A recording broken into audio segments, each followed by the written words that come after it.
Hello and welcome to Sutro Sidetalk, episode 150. I'm your host, Kamran Shushtar, and with me is James Seelig. We have made it to the penultimate 150, man. We did it. It was 150 Dalmatians, that movie. We finally hit that movie, 150 Dalmatians. I think that's sure. Yeah. Yeah. It's like the same number as the actual title, right? It's like close enough. You round up. Yeah, it's fine. It's fine. We did it after all this time. I think it's pretty much also we're at May, and May is like our anniversary month, usually like late May, I want to say, because it was like our second week was like E3. So this is really hitting the end of year 4 as well. We made it there too. So this is like yeah, it is getting close to E3. Oh my god, June's coming up. Yeah, at least we got tickets no to that. E3. We actually do have tickets. We got Summer Game Fest. Yeah, so all right. Yeah, that. Yeah, not actually E3. That's not really happening. Yeah, E3 is fucking dead. But no, Summer Game Fest. We're doing Summer Game Fest, and we're gonna go to one of the IMAX theaters for it and watch there, and it's gonna be a good time. I'll probably have my phone out the whole time, being like tweet. I for once requesed a day off. Yeah, I'd laugh. It's like way in advance. We're in a theater. I'd be like, "Fuck you!" It's game news. Oh god, I don't want theater food while I watch it though. I'm gonna be honest. I'm just gonna sneak. I should sneak in and out and be like, "Oh boy." Wait, which Century? Which IMAX? Daily Century? City. Yeah. They didn't have it at the Metreon, and I'm honestly happy we didn't have to go to the Metreon because I want to go fucking downtown. So no, we get to go free parking. Yeah, free parking. That's all I care about. That's such a sad thing to say about San Francisco. That it's just like, I don't want to go downtown because getting there sucks. Well, it's getting there. There's nothing to do there. Expensive ass parking. It's literal cartoon characters going on streets that are from Mos Eisley are just wandering around everywhere. It's a whole thing. It's downtown San Francisco is actually Mos Eisley. People don't understand it. It's not what it used to be. I kid you not. It is fucking Mos Eisley over there. And then the Mission District itself within downtown, even though it's like not part of downtown, but that's like actually the Star Wars Cantina is like 16th Street Mission. Yeah, great times. But yeah, this is 150. We've made it. Sutro Sidetalk. For those that don't know, if you're just tuning in, we talk every week what we've been watching and playing, as well as select gaming, movie news, TV news, and stuff. Usually 1 or 2 pieces that we'll talk about for like 5-10 minutes, unless it's crazy, then we go a little bit longer. This week, we've got, I think, my favorite game of the year so far, Horizon 2 Forbidden West, and because I don't know if you can count Witch Queen. It's like still the same game. Yeah, that's like best ongoing game. Best add-on content at least. Best drain your life game, drain your soul game. Destiny wins every time. Fucking, I love and hate that game so much. Yeah, we'll be talking Horizon 2. Our news this week is on Star Wars and Netflix, and yeah, it's gonna be a fun, probably long episode, because I feel like Horizon, compared to like some other games, I feel like there's a lot to talk about for Horizon, and I sped through that shit because I didn't realize that the season of the Risen was ending for Destiny already, and I was like, oh shit. So I had to like rush a bunch of shit to get done, and because of that, it kept delaying my time to get to Horizon finally, until I realized I'm like, I have 4 days and I haven't started, and I'm like, okay, time to get in gear, and I got into fucking gear. Yeah, I can't believe you actually got it done, because I had the exact opposite problem. Because I was playing Horizon in my like what little free time I had, I basically missed out on like the second half of the season of Destiny. So I pretty much dedicated the vast majority of the weekend to it, and then like was a couple nights for playing until like it was like 3:30 or something. Yeah, I just kept going, and I was like full energy. No, I knew it was time to stop because I legitimately was actually falling asleep playing, and I was like, oh, all right, this is tonight's stopping point, dude. But by the end of the game, my save time was like 80 hours. I don't know where I'm at now, and I'll talk about it as we get through it. Yeah. I didn't platinum it, I didn't 100% it, but yeah, I still got some things to do. I'll talk about what I did do in it. Otherwise, yeah, we got a good amount to talk about here, and I will say next week isn't going to be our Halo episode anymore. We're delaying it like maybe a week, because just to make sure we can ensure Oren's attendance there, and maybe Miles. I don't know if he'll join or not. I don't even know if he's watched it. I don't know if he wants to watch the Halo show.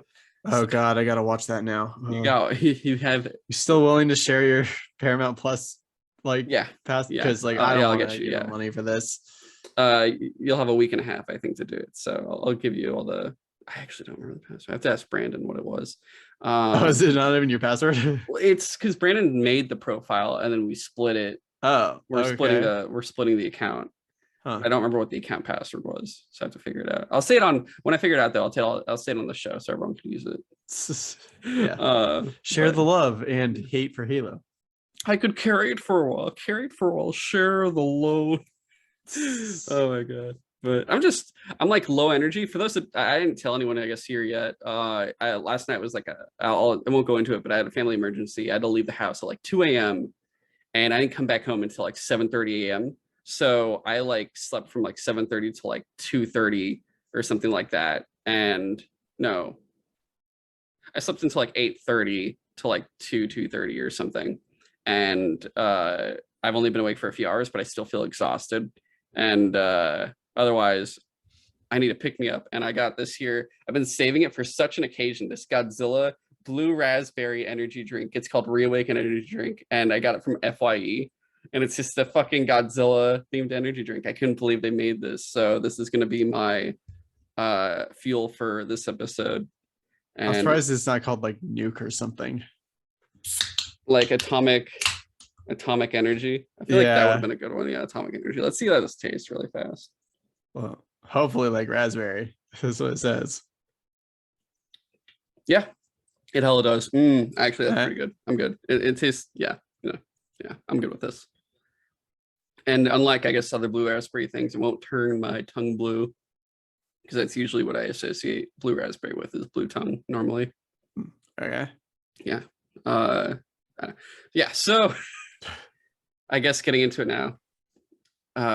We've done our normal intro shit for our landmark 150. That's all in my head right now is just 150. Holy shit. But let's just jump right into the news. And first things first here is the Star Wars news that I wanted to talk about. And for it, it's very interesting. Kathleen Kennedy, during that Vanity Fair interview, this is a quote from it.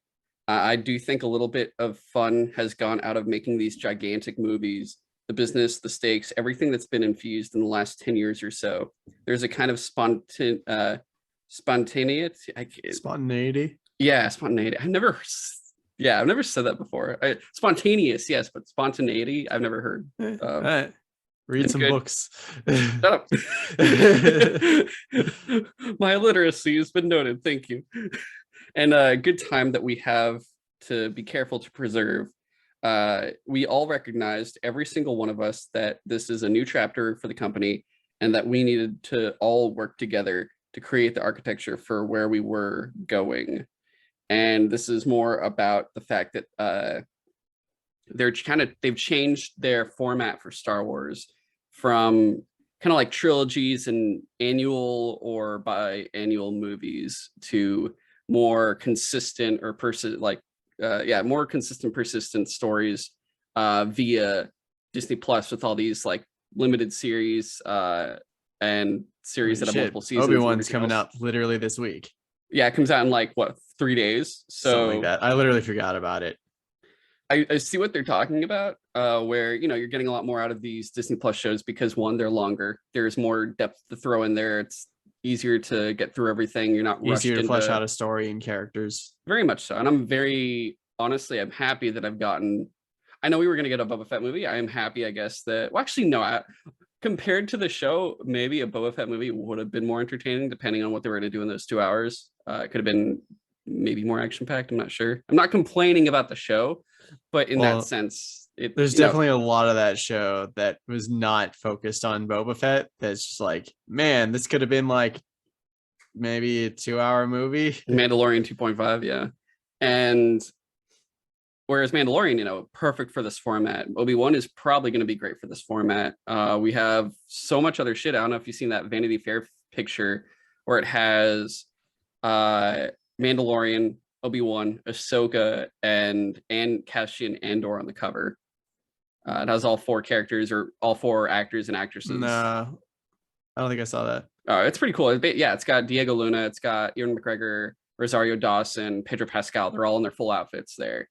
And it's just like, it's cool. You're just like, wait, on the cover, all next to each other is Obi-Wan, Ahsoka, Cassian Andor, and The Mandalorian. That's like a fucking dope ass cover. It's actually really, honestly, it's a really cool landmark magazine cover because you've never seen them all together before. Like you've had like season 2 of Mando where you had like such a dope crew of people doing their shit, but I do see what they mean. I also see that like right now the Star Wars movies aren't in the best state because they fucked up immensely with the Star Wars movies so far. Yeah. Like let's take a, we're not going to get too much into it because we know, you go to the listen to the Star Wars special we did, our famous Star Wars Christmas special, if you want to hear us talk a shit ton of shit. But you know, they had a failed trilogy that they very much rushed out. Like that was all their fault. They rushed it out. They didn't put any time into it, and they just wanted, or really thought. Yeah, they just wanted instant revenue from the property they just purchased. I guess they figured that like, hey, it's a sure bet. We put out a Star Wars movie, people will go see it. Yeah, and what I mean, they did obviously was, they did spend a lot of money on them, but they also made a shit ton. And instead, you know, it just created the most incohesive worst of the trilogies, and to the point where like you look back at the prequel movies and you're like, damn, were those better? Yeah, and now, not you know, really, but in some ways, kind of. The prequels aren't good, but they're more original. They're 20 times more original, and they're at least cohesive. Yeah, and there's so much more. It just feels more imaginative. If that makes sense too. It doesn't feel like it's just a retread of the original trilogy, whereas the sequel trilogy isn't just a retread of the original trilogy. And then it had Rogue One, which was okay. And then it had Solo, which potentially could have been the best one, but it's so forgettable, ironically enough. I literally do forget that there was a Han Solo movie from time to time. It exists all the time. And then I think about it and I'm like, actually, a lot of the stuff in it was really cool. The whole Solo name thing was stupid, but everything else in it was actually really interesting when I really think about it. But at the same time, if you give me 24 hours, I'm going to forget again. And it's going to be out of my mind. And then looking on the horizon, like, okay, that's what happened. On the horizon, we've had a already canceled David Benioff, D.B. Weiss trilogy out of the window. They've now said that the Rian Johnson trilogy is pretty much on the back burner because this is currently what Kathleen Kennedy says. He has a lot going on with Netflix right now with all the Knives Out movies and stuff that he's working on. But I also feel like at the same time, are we actually ever going to see those movies that like really, are we going to see that Rian Johnson trilogy? Is that really the main reason? Is because I don't know. I mean, as much as episode 8 really sucked, like I was still, after watching Knives Out, I was just like, damn, he's not a bad director, actually. Like, yeah, no, I think so. I've said the test before. It's the trilogy would tell us either one, he's either not good at Star Wars movies, or two, he just wasn't good at making a movie in the like Skywalker saga. The third part of a trilogy, or the second part of a trilogy. Yeah. Like, and just that. And just like using already pre-existing characters and stuff that are like already very much fan favorites or very important to everyone, and then just kind of shitting on them. Like, it doesn't really work compared to like if he does his own new Star Wars on his own. Yeah. So at the very least, I was like curious to see what his trilogy would even be about or how good it was, just to see like, was episode 8 like, yeah, like you said, he's just bad at sci-fi or Star Wars, or he just can't do the middle part of a trilogy. Yeah. Like, or whatever. Or I guess, I don't know. The whole thing was complicated. Like the whole trilogy was like a complicated mess of like mistake after mistake. So we got those, and then we have the Patty Jenkins Rogue One movie, which apparently is, you know, we know it's been delayed indefinitely. They also say for that one, because but they say it's happening. It's just when they say delayed indefinitely, they just don't know when it would come out. They have no release date for it at this point. It's kind of like when they temporarily delayed indefinitely Black Adam for a bit, and now it's got a release date. Yeah, actually, it had 2 release dates because then it was delayed again. Yeah, The Rock keeps posting like set photos. Shit like he's trying to, you know, that's one. You can say what you will about The Rock, like he, for his acting and stuff, he will promote the shit out of any movie he's in. He will really go to bat for it and just throw his passion into it. He literally just seems like generally excited. Yeah, but yeah. So Patty Jenkins Rogue One, like, she's working on Cleopatra right now, which will have Gal Gadot as Cleopatra. And then I assume Wonder Woman 3 after that instead of Rogue One. I'm not sure which one will come first between those two. But there's that. There's Taika Waititi's movie, which will also be a solo. All these movies are going to be solos that I'm talking about right now. And apparently that's going to be fast tracked over Patty Jenkins' one. And that I don't even think is even got a script. I'm not even too sure. And then there's the Kevin Feige solo Star Wars movie that who knows that's probably gonna be third out of those three. So we have those, and that feels like such a weird thing when you think about it. Like Disney was like, we're gonna do all these fucking Star Wars movies. It's gonna be yearly, and then they changed their tune, and we're like, well, now we have Avatar, so we're gonna rotate every December. One will be Avatar, one will be Star Wars, and back and forth.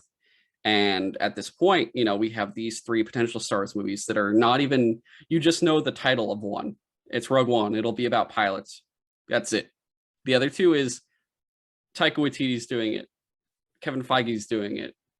Nothing else. There's nothing else to know about it. And the fact that, Disney Plus wise, it's like, oh, well, we have Obi-Wan coming right now. They're currently in production for Ahsoka. There's a rumor that Mandalorian season 3 will be this year. We also have Cassian Andor's show Andor coming this year, I believe. Which I literally also keep forgetting is the thing. Yeah, it's because it's been forever since Rogue One. That was like 2017 or some shit, or 2016. I don't even know. But I liked that movie. Just he was probably one of my least favorite characters of the bunch in that movie. But we have those. We've got the Acolyte coming. There's another one called it was some weird grammar something, a new Star Wars series coming from someone, I forget who they were, but they're making a new show. It's like young teen adventure Star Wars show coming as well. And I feel like that's New Galactic Rangers of the New Republic. I don't know if that's still fucking happening or not, but otherwise, Disney Plus is packed with Star Wars shit that they're doing. They're just churning out. So it's funny that it's just streaming now. And I'm thinking we have this December, we have Avatar 2, we have the Way of Water, but 2023, are we getting that Taika Waititi Star Wars movie that hasn't even really entered is it really far in pre-production? When is it actually going to be produced? I don't think we're getting Star Wars next year, which means, does that mean we're actually getting Avatar 3 next year then instead, since that's already pretty much done? But it's just like their whole plan is gone. They're reformatting Star Wars a lot more. And I think kind of two things from it. One, they do have a better strategy going on now, I think, but also I don't believe they really know what they're doing with the movies at the same time, considering the fact that they think, well, we're going more consistent and stuff. And it's like trilogies don't really seem like they're going to work. And it's like, I think they just don't realize that they can't rush it. Yeah, if you're gonna do a trilogy, you have to have a plan. Yeah, and because trilogies work, they do fucking work. I've watched trilogies work all the time, and you're just not doing it right. That's it. Just do a good job of it. And fucking Pirates of the Caribbean is a good trilogy when you think about it. That's a good trilogy. It was until there was 3 more.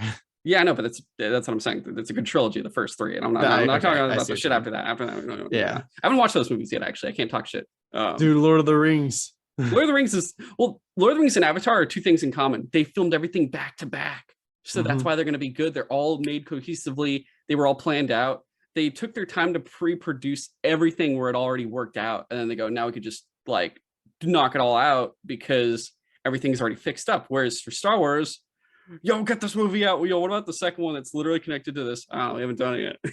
Yeah, we haven't really thought about that. We have some other guy doing it. Wait, that's that guy Ryan Johnson's problem. Yeah, it was just who thought this was a good idea? You gotta be stupid. That's actually stupid. Oh my god!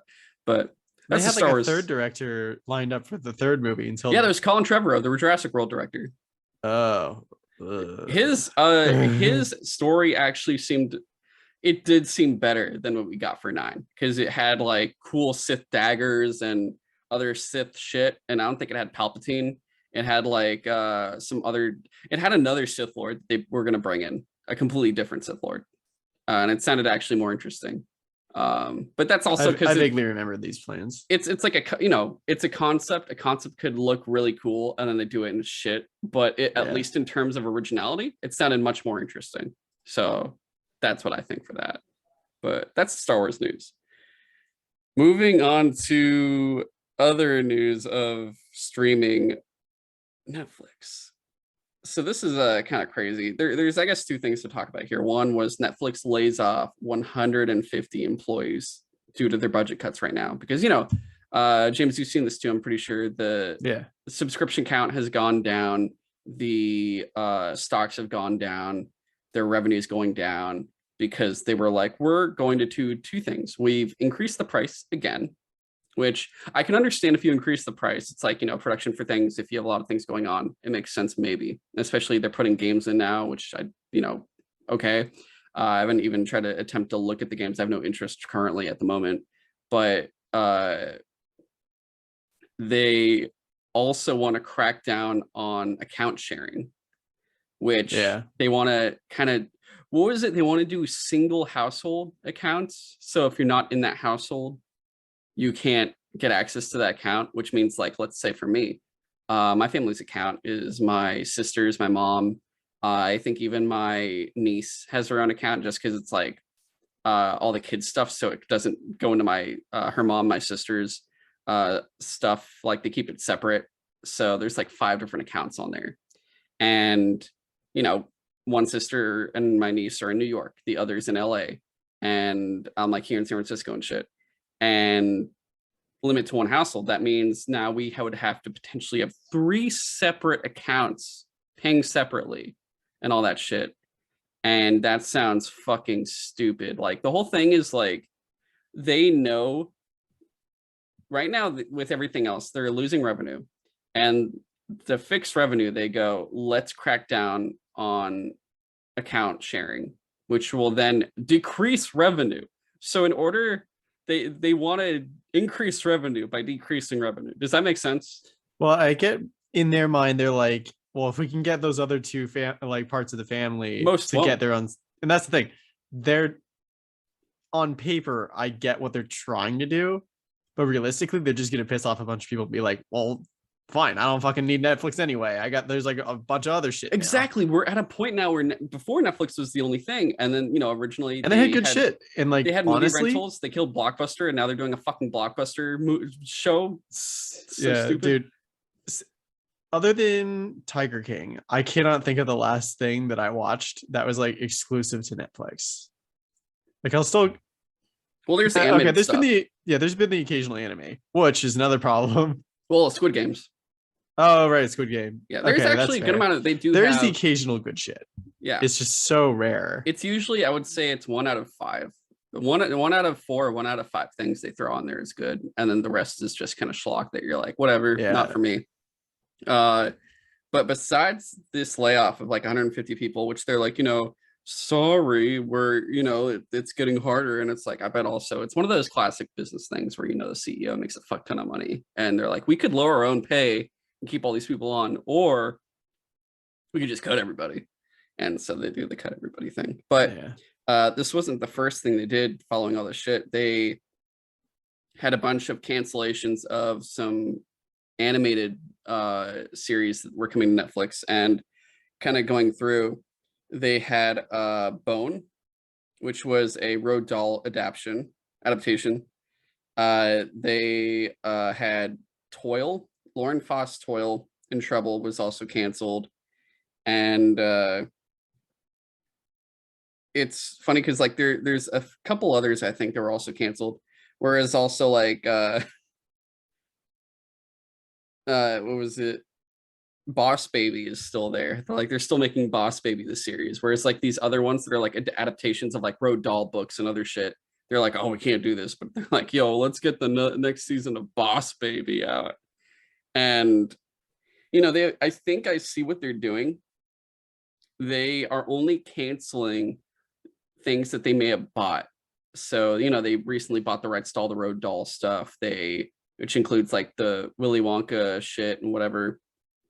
But wait, are they doing the Timothy Chalamet movie, or? I don't know. I don't also care at the same time. I'm not too sure. I just saw that image and I immediately was just like, I'm good. No thanks. Who's Timothy Chalamet, the pretty guy from Dune?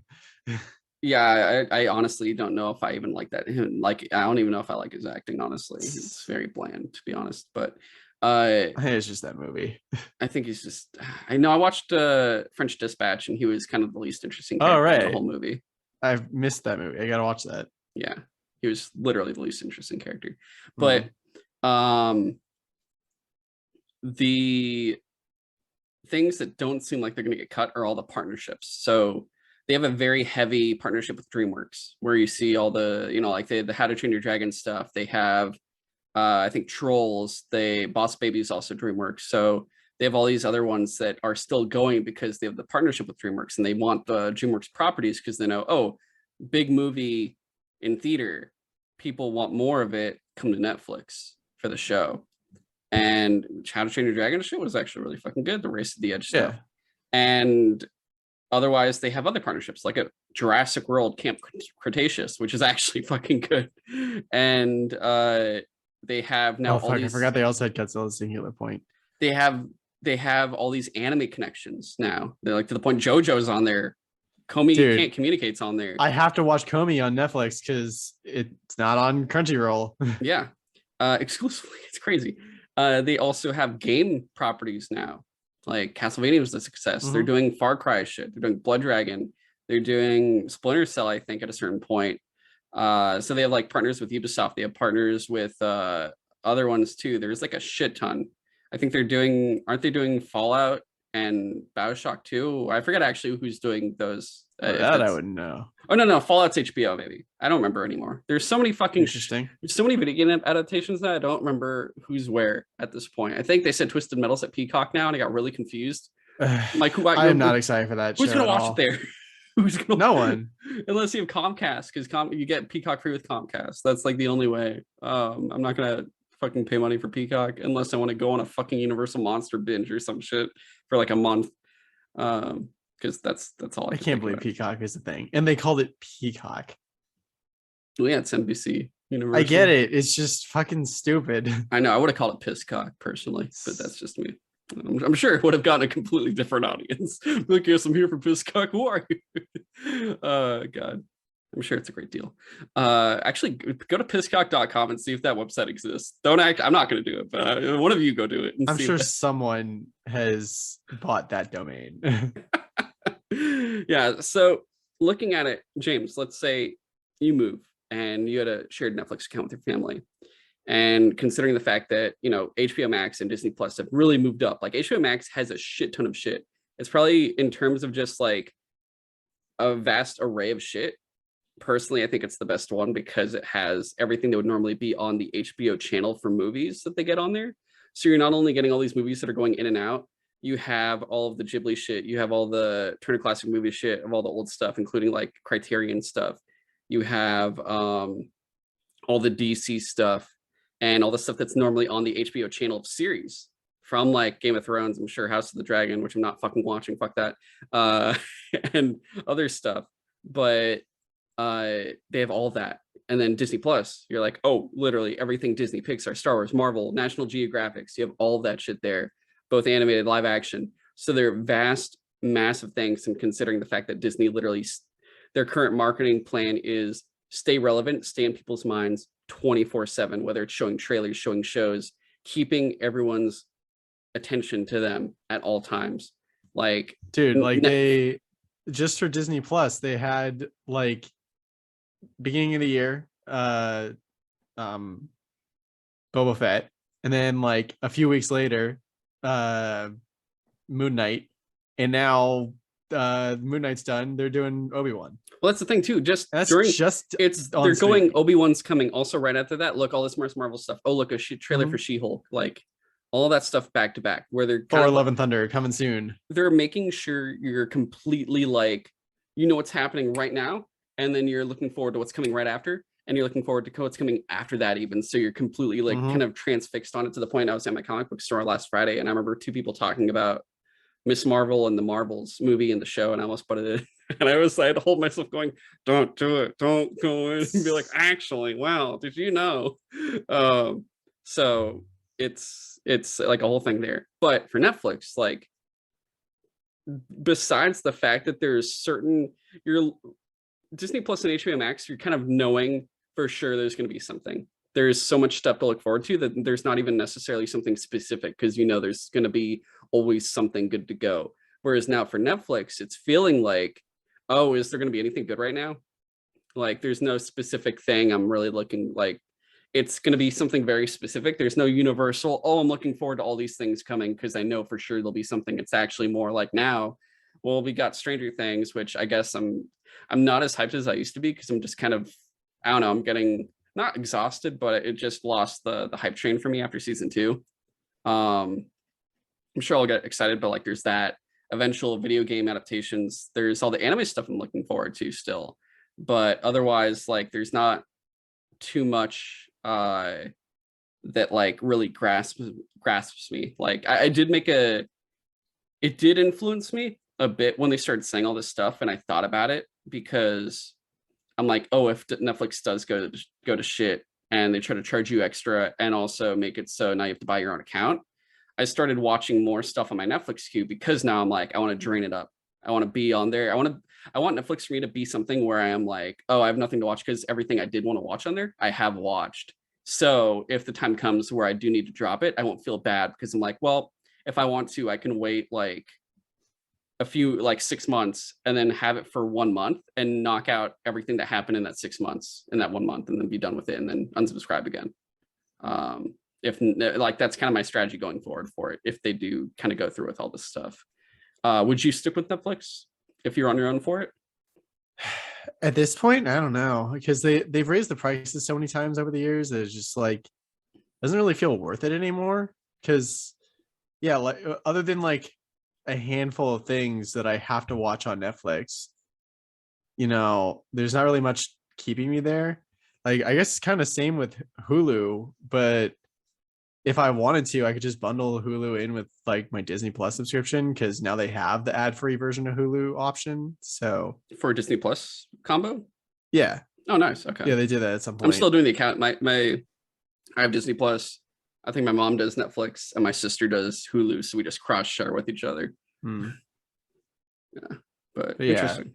I don't know. The thing that one, how are they going to handle their mobile app? Because that's obviously not in the same home. Like, how do you make sure that someone doesn't like share their subscription with someone and the other person just always watches on their phone? Maybe they force you to enable location or something. I don't know. But that would suck for like traveling. Yeah. And like that's it. I don't. You maybe they do a mentioned- limit. I think they'll make you do a limit of like, oh, you can do this many mobile devices, and then you can do it. They might not limit how many PC Dude, if devices they make you pay have. separately for mobile devices, or for like because now they'll charge. Well, they never you talked for, about it. That would be be crazy if they did, though. Because like currently they'll charge you extra if you want to have more than like 2 screens on at one time. Yeah. So that like families don't have to argue over like get off the Netflix. That's happened a couple times where I'd go on, and then literally both my sisters would enter our group text and be like, yo, are you all on Netflix? And I'm like, you know what, it's okay, this gives me an excuse to go knock some shit out on Hulu. I'll just jump on there instead. And then like also, what about all the kids that go off to college? Do those families have to pay for a second subscription? Like I don't know. Point. It just seems, I get it on a business standpoint, but as a consumer, it feels very shitty. Yeah, very much so. So I'm gonna probably pretty soon knock out all the JoJo stuff. That's like probably my next thing on Netflix, is just go through all that. But and I know we already kind of said it, but it really feels like Netflix is going like, shit, no one likes us anymore. How do we make them like us? How about we make them hate us instead? Reverse psychology works every time. Yeah, so we'll see what happens with that. And they can't compare to Paramount Plus and its Halo show, so, and such things as the Rugrats reboot. Oh god. And acclaimed Star Trek shows that people think is probably the superior Star Trek now, right? Yeah, I hear Star Trek Picard is the best it's ever been. All right, on to good things. All right, so no more news. Let us get into Horizon 2, The Forbidden West. And of course, once again, spoilers for everything. And we have it kind of laid out by topic. The way we're going to go here is talking about it. Where did I put it? Oh, yeah. We're going by gameplay, the game's kind of like size in the world, the story, the characters, the factions, the robots, and kind of looking forward to what comes next. And I think actually I'll save the sound design for the robot stuff, the robot topic at the end there, because I feel like that actually works perfectly for it. So gameplay wise, of course, playing a game, gameplay is the most important thing for the most part there. And I gotta say, this definitely improved on everything from the first game. Like the first game, I definitely loved the bow combat. I loved the spear combat, like ranged melee, all that stuff. It was really fun. The platforming was cool, and the stealth worked out really well. This one amplified, I felt like everything from, I guess, their platforming to start off. Like they give you a lot more options where now you can, I couldn't remember in the last game, did they highlight climbing? No, it's usually just like the surfaces that you could climb had Just like yellow paint or something on it. Yeah, now is like there's a lot more climbing included into it, which I know, like I feel like the first game and Breath of the Wild came out at the same time, and the one thing people kept talking about for Breath of the Wild was you can climb everything.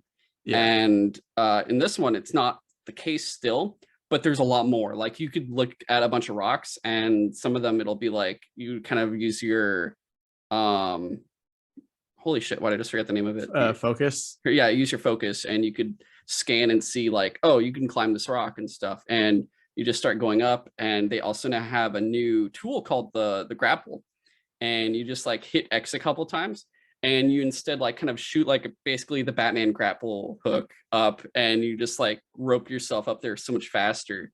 And it's such a cool tool because a lot of the game too, besides the combat and everything, is platforming puzzles, trying to get through things like the cauldrons and everything else, or those are super fun, higher places. And to figure it out, like it's really cool just seeing like they're including all these different ways of like, all right, you have to go up this way, jump backwards, then move up this way, slide down this thing.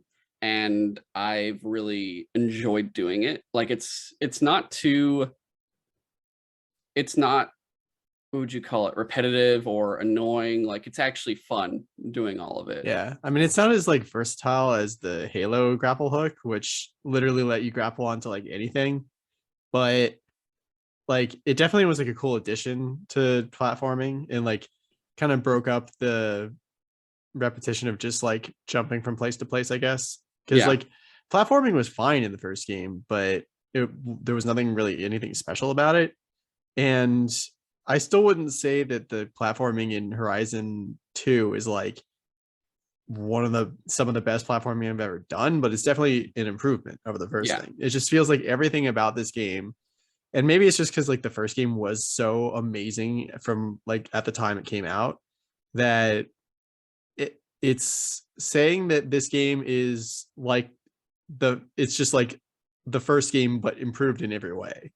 I think it's just like, it makes it sound like it's just more Horizon, but Horizon 1 was like amazing, and I literally replayed it entirely right before playing Horizon 2, and I still enjoyed the shit out of playing Horizon 2 right afterward. And it's like almost the same gameplay, just more shit to do, like the grapple hook, and like they even added more damage types, which I don't know about Purge Water or Plasma, but yeah, those are the two newer ones, which I haven't honestly even used so much Plasma personally. But actually, no, I haven't used Purge Water or Plasma that much because they kind of unlocked late for me.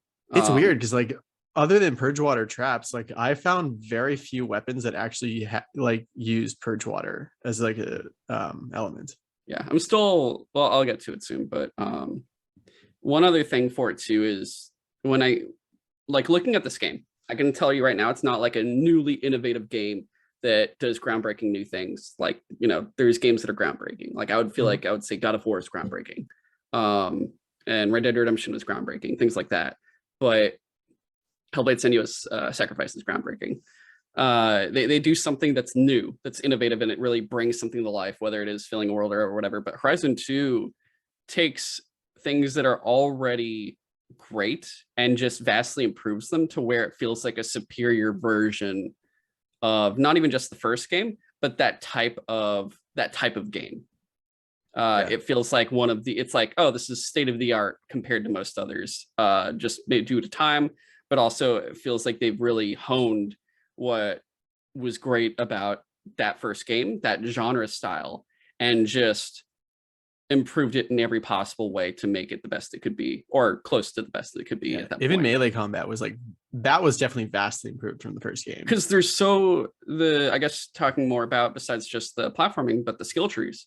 They give you 6 skill trees so many to go skill through. trees. I think I've finished the hunting one, like the archery one. I finished the melee one. I've finished the health one, the survival one.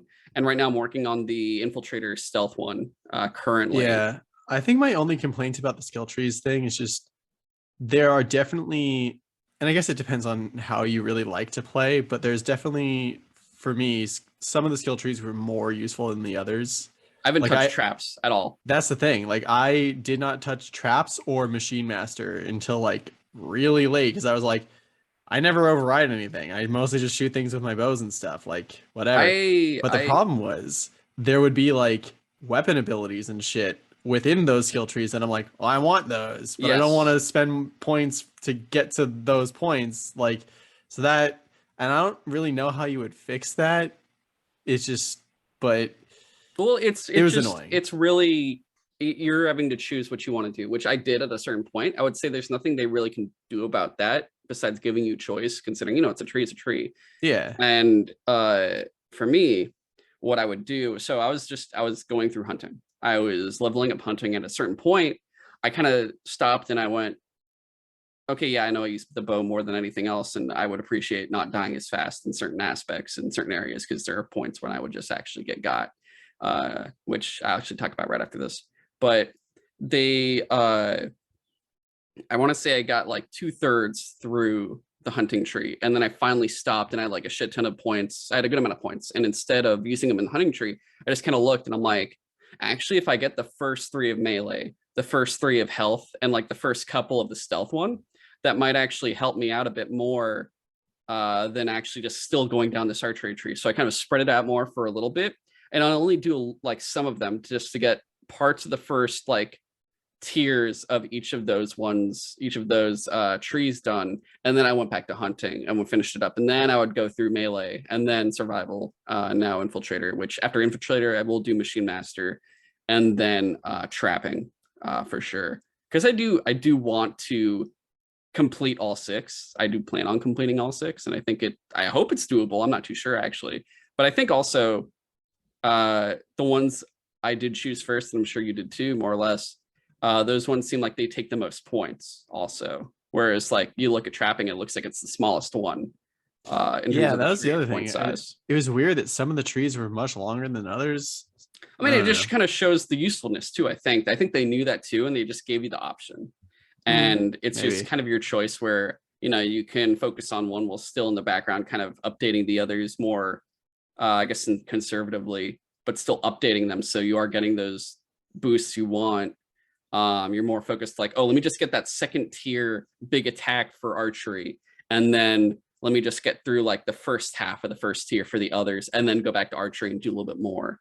That way it's more, you can balance it, but it's really your choice of how you want to strategize it, because it could be that, I think for you potentially it would have been like, you know, you're in that chase for that tree, you want to finish that tree, but you also want the other stuff, and it was that annoyance of like, well, what do I want to do more? Do I want to finish this tree, or do I want these other partial upgrades that I just kind of want to get at the same time?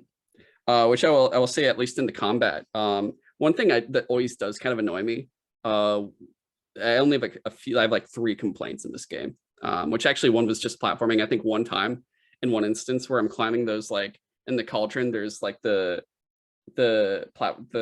climbing mechanics that pop out, like it's like the bars. There was one time where I'd get there and then I have to like swing to the side, and I'd get there and it just drops me off and I fall. And it happened like to the same thing like 3 times, and I'm like, the fuck, is it broken? That was the one time it didn't work, or I guess like one area. And then for the combat, the only thing that ever annoyed me was when you get attacked by certain machines, like, you know, they stagger you. They'll like knock you down and stagger you. So while you're down, they'll just hit you again, and you're just like literally nothing you can do. And it's just like, fuck.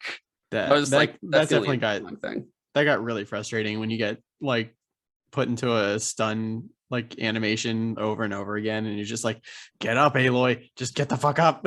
and they'll like consistently chase you, like for some reason, you know, they'll with the AI, like they'll choose to attack you and then they'll like take a second and then attack you again. Like other times, like I just get up, attack me again, and right when I start running, attack me again and then again. So I can't even like, I'm constantly like healing over and over and over, which would get a little annoying. But otherwise, like, you know, that's gets, I guess it's a combo of that being annoying that I feel like, you know, ease up a little bit, but also, and I was playing on normal too. Maybe I just suck, but otherwise, it's also my own strategy of like, you know, just make sure you dodge better next time, I guess. Even though some of their proximities are a little bit hard to dodge, even when you are dodging, it's like near impossible sometimes. But otherwise, the weapons I enjoyed, but I will say easily, even though I have access to like tripcasters, the launchers and everything else, and traps and everything, I just loved using bows only practically. Like I just loved, which the first game I used the slingshot a lot. This one I just been using the bows a lot. I like that they added like sniper bows essentially. Yes, that's been good. Except those bows are hard. At least I got the Regala bow and the ammunition for that, because the resources it takes for the, not this, I think it's the sludge, yeah. The advanced hardpoint arrows, I think, are the hardest to produce because the resources for that just dry up immediately. Because I forget what it takes besides just like, you know, the standard like wood and shards. I think it's like the sludge stuff. Whatever. Yeah, that's what it. Yeah, so that's like I didn't realize when I'm like, oh, I can't craft any more of these. Fuck, and I just went to regular hard point. But I will say advanced hunting arrows are actually pretty. I'm almost starting to use those more than the hard point at this point, because I just rapidly shoot and it works and it's powerful enough. Especially after a full hunting tree upgrade.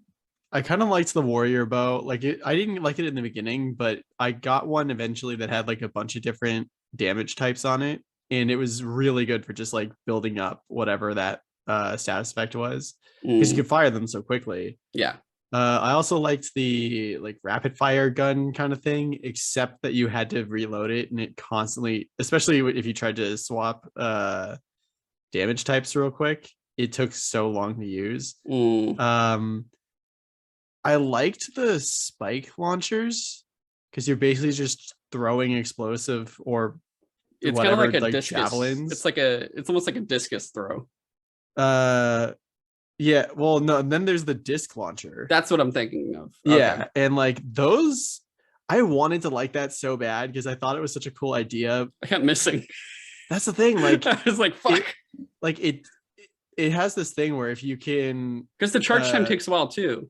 By the time you charge it and you throw it, and if you miss, you're just kind of like, was this worth it? And when I could have shot 3 shots already with my arrows. Yeah, and like maybe if they had made it so that if you keep catching it, the damage is increased like a little bit more each time. Yeah. Until you miss or whatever, like that'd be fine. But what they did instead was like, if you can throw the thing, hit the machine that you're attacking, and then it like bounces back and you catch it like 3 times, on the 4th shot it'll do like an extra amount of damage. And it did do a shit ton of damage if you could get that. Yeah. But the amount of times that I either like missed with either like the machine, either missed the machine entirely or just like missed catching the thing, because it doesn't always go the same way. Yeah. Like I just found those not useful at all. So I like that they added more variety to the weapon types and stuff like that, but it's just unfortunate that I mostly just defaulted back to like the bow and like maybe the tripcaster for like traps and stuff like that. Yeah. Otherwise, because like in the other weapon, I think, because there's 2 types of bows in terms of like format. There's like the regular bow that has range and accuracy, and then there's those like warrior bows that are much more compacted. And I hate this because like if you're ranged at all, they don't. Yeah, they're work. And definitely because that's like range. I think I was using that a bit for electric and maybe fire, and the enemy is like far away, and I'm like missing all these shots, and I'm just like, oh, I can't hit anything with this fucking shit. So I'd have to like run so close to them and risk like dying just to like get that stun in.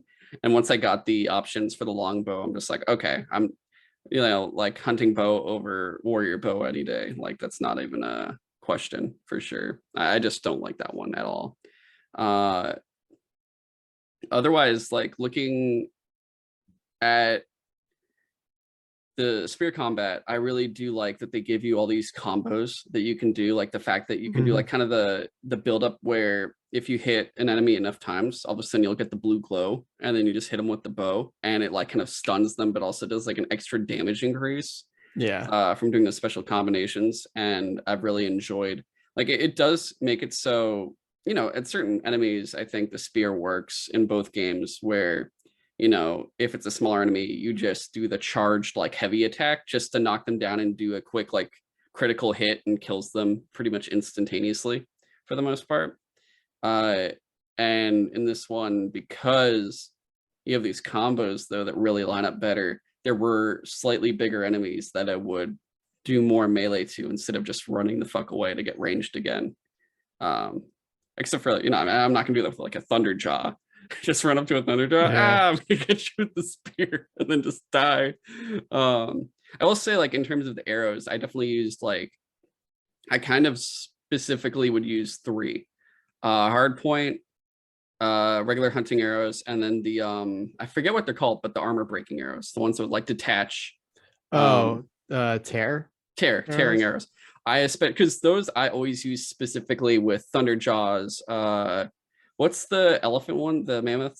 Tremor Tusk, because they have the launchers. I'll do that with the Ravagers maybe, and the, was it the hippos too? No, I don't do that with the hippos. Not the wide maws. But I would usually do it for anything with a weapon, or otherwise I started using it. I realized I didn't just use it for that, because I also wanted to get the resources off of certain machines, because I realized it's hard sometimes to get certain things. Like if you kill it, you don't get the special like gold or purple resource. So I would just aim for that too, especially if it's something with antlers or tusks. I would just be like either that, or just use like a special arrow like the hard point or hunting arrow, I guess, to just go for that. And I just aim for those first.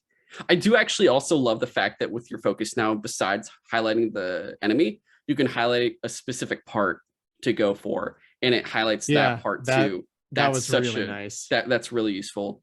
The only thing that's been the most annoying was specifically with wide maws, because their tusks are like the inside. They're like tucked inside for whatever reason. Oh, burn up, piece of shit, so you can get your tusks. That was always crazy. Otherwise, yeah, I would say the other mechanics, I really like the glider. Like, I love the fact that they made travel so much easier now. At least like when you get up to the top of a mountain, you're just like, you don't have to look for a grapple point. You could just be like, I'll just jump. Yeah, I still need to get that trophy for you hover down, you're gliding, I think, for a strong amount of time. Yeah, I got that really early somehow. I got to a point that was like super high up, and I was like, oh, I'm definitely jumping off this. I'm excited too now, because you know, with the Sunwing, it's Sunwing, right? Yeah. That I could just fly to a high point and just do that instead of climb all the way up and do very true. I love this. I guess we'll talk about it more in the mounts. Do we want to talk about the mounts here or in the robots? Let's talk about it here, I guess, because like one of the things that annoyed me about the first game was I did not like riding a mount. Like I just the charger. Yeah, they just like the controls didn't feel super good, and it wasn't very good at like following the road. Like I remember thinking while replaying Horizon 1 that like, damn, I really hope they improve like riding around on a mount in the second game, because like it can't be better worse than this. And it's like they kind of just, it's exactly the same. Like I often was frustrated by my like riding a mount in Horizon Forbidden West. I don't know, I didn't like it.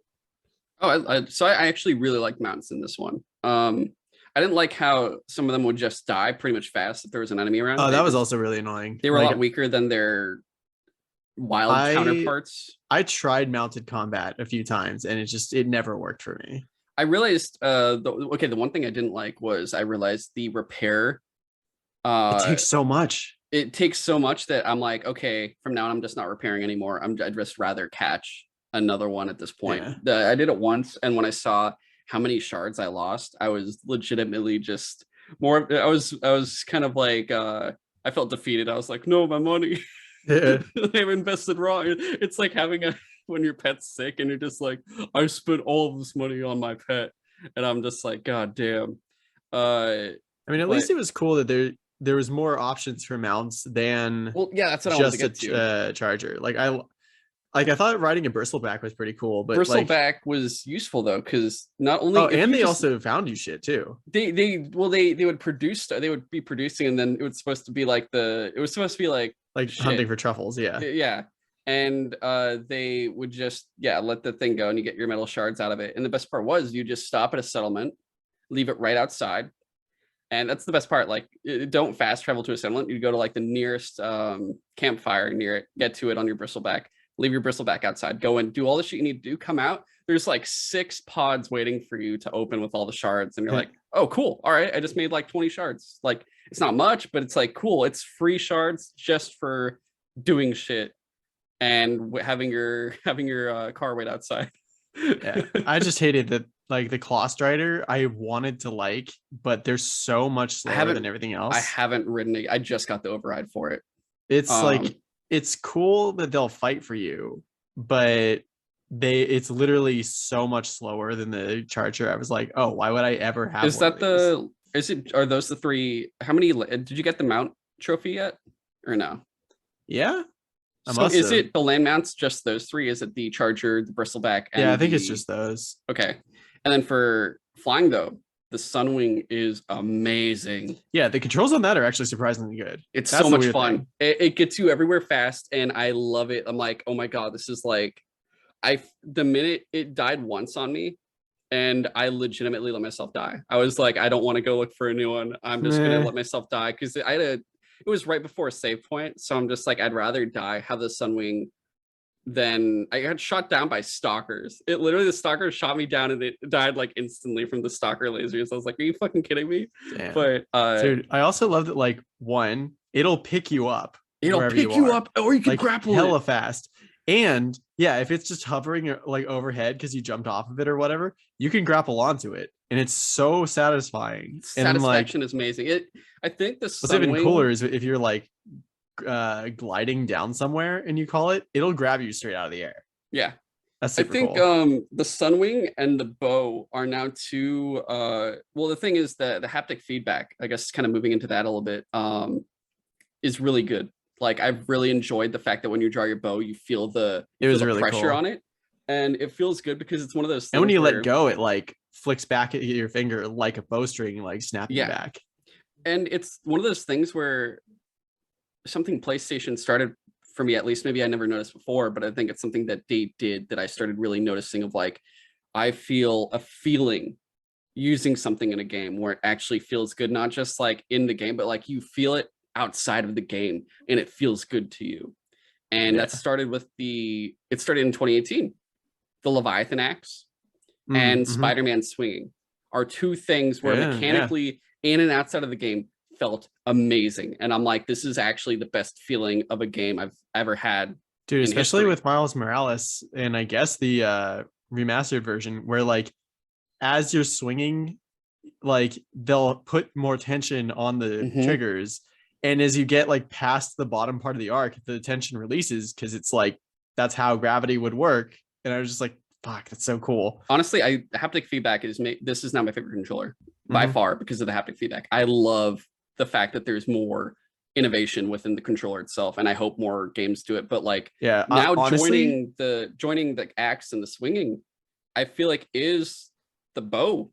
Like the feeling you get from using the bow now is actually really fucking good. Like, I love shooting. Besides the fact I always loved archery, like it's so fucking satisfying, completely satisfying. It's great. And even when you're prying open a door, like, it feels good. The only resistive trigger thing I didn't like was the fire gleam, because it just was like hard to do, and I didn't get what they were trying to do there. Were they trying to simulate how hard it is? You gotta shove it in there, spear into the shove it in there. Yeah. But I don't know. That was the only one. But like, definitely one. Also, the fire gleam, when you have to get out of the way, you're like, good cover. I don't want to get damaged. But definitely one of the ones that was more satisfying was when you were prying open a like ancient Oh. compartment, and it's like a car hood or whatever. Oh And she yeah. like kind of levers her spear a bit, and it does like resistance back and forth on the trigger to simulate like what she's doing with the spear, and that is actually really like super immersive. Yeah. It's also like, I don't know about you, but I've back on the PlayStation 4, almost every game that had like some mechanic that used the speaker on the controller, I immediately turned off because I was like, the speaker is a piece of shit. I don't want to use it. But the PS5, I don't know if just they're like better at doing specific sounds through the controller now, or if it's just like the speaker is like good Oh, enough. because it's like the audio tracks are usually through there. I Yeah, wouldn't like, know. I've the entire time I've been playing with my Steel Arctis 7 headset.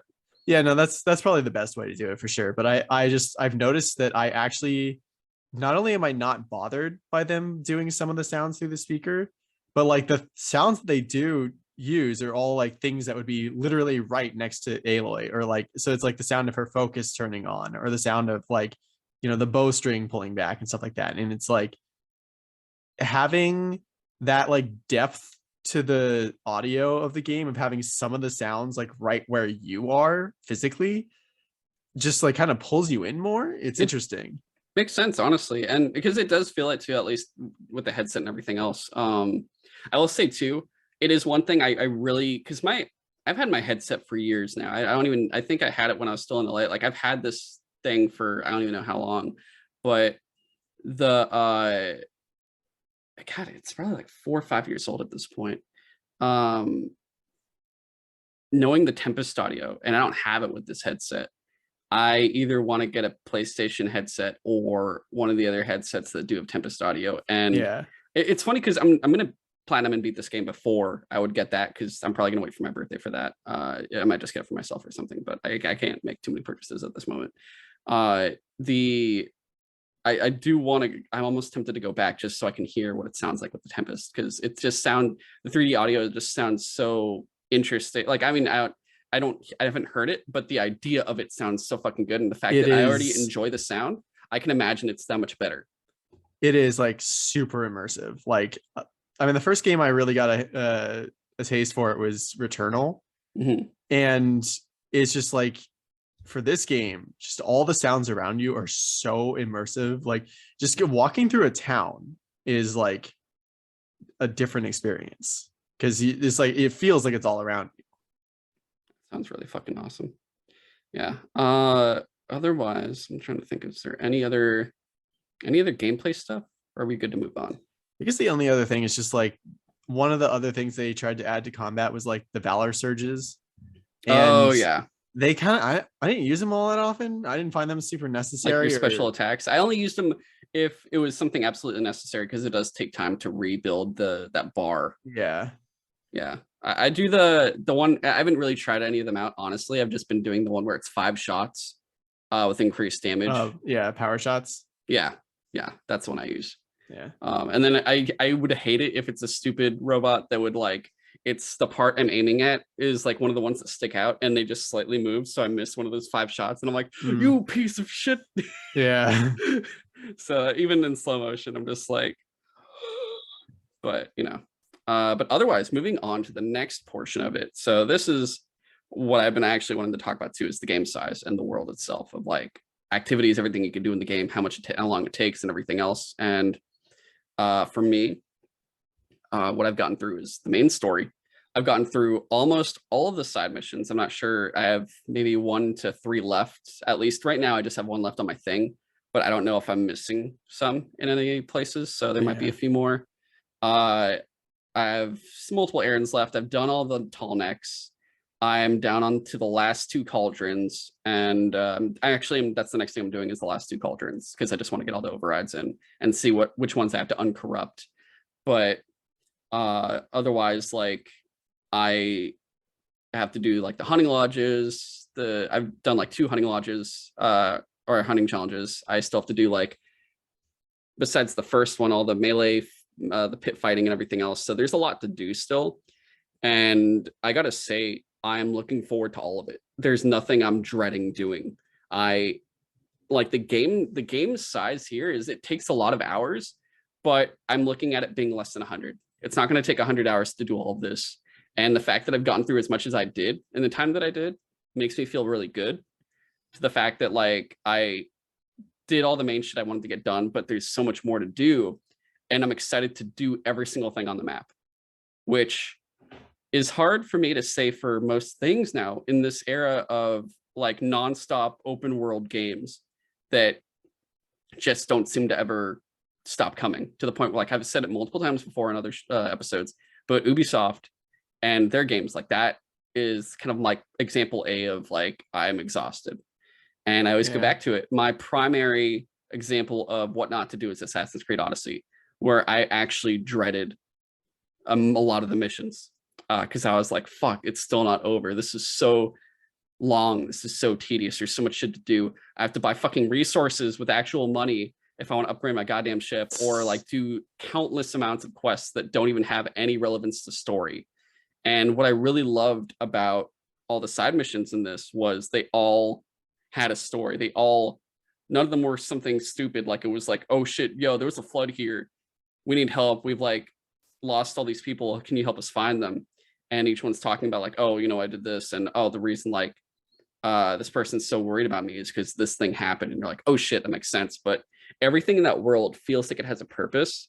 And the challenges, like, I'll say for myself, I am normally someone that hates challenge modes, challenge rooms, challenge trials. I never cared about that shit. That's not something I've ever been interested in, which is why I've always hated having to platinum Spider-Man games, because I hate doing all those fucking speedball or whatever the fuck her name was. And I'm guessing the Arkham games because of the challenge things in there. Yeah, like all those. I never liked the challenge. Like I think that would stop me from doing platinums in Arkham was because I didn't want to do the challenge rooms. And I'm just like, I don't feel like doing this. It's enough where I would rather not get the platinum than do this.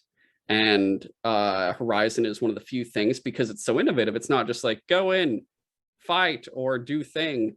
It actually feels good because I'm still fighting these robots and like sneaking past them and stuff. And they're not actually too hard depending on what they are. Like it took me almost like 1 to 2 tries. It took like 2 to 3 tries at the most for all the stealth ones. I would just like figured it out and I'm like, oh, it's fucking done. Easy. Boom. Good to go. And yeah, I just feel like everything in this game has a point and a purpose, and it all actually feels good to do. And I feel incentivized and motivated to do it all without complaint. Yeah, I mean, it's so fun to hunt these monsters or these machines and stuff that like one of the cool things you can do is that you can upgrade all your weapons and armor and stuff, which that's not exactly unique to Horizon, but you can create jobs to do, which are like your own side missions, just to find the resources for those, and it'll show you where to get them on the map.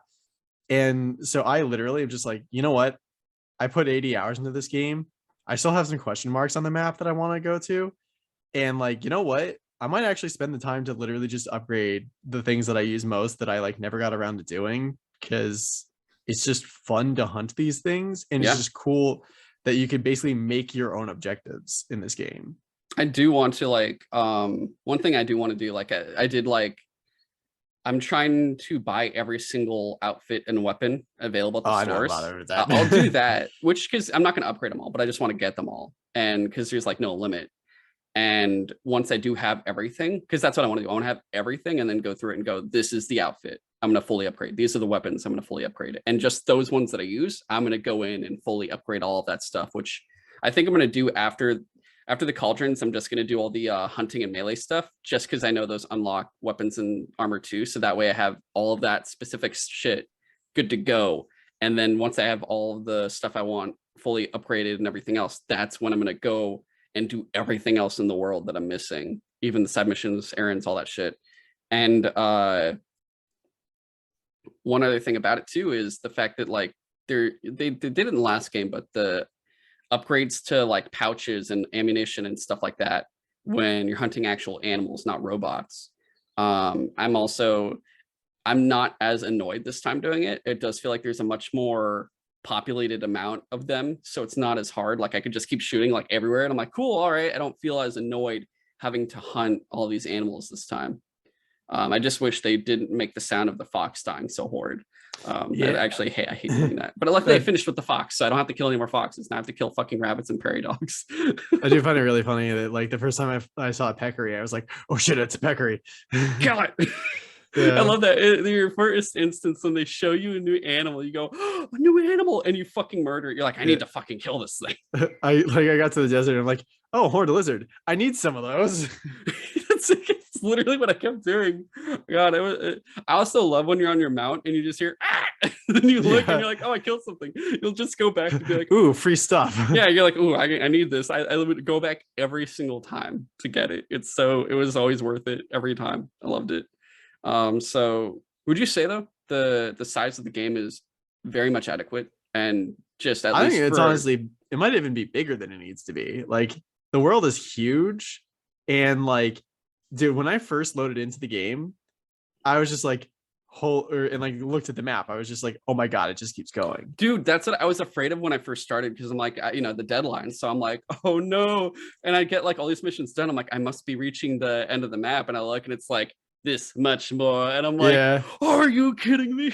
I think my only major complaint is just San Francisco itself was like so central in so much of the like advertising and stuff, and it was like tiny little island off to the side.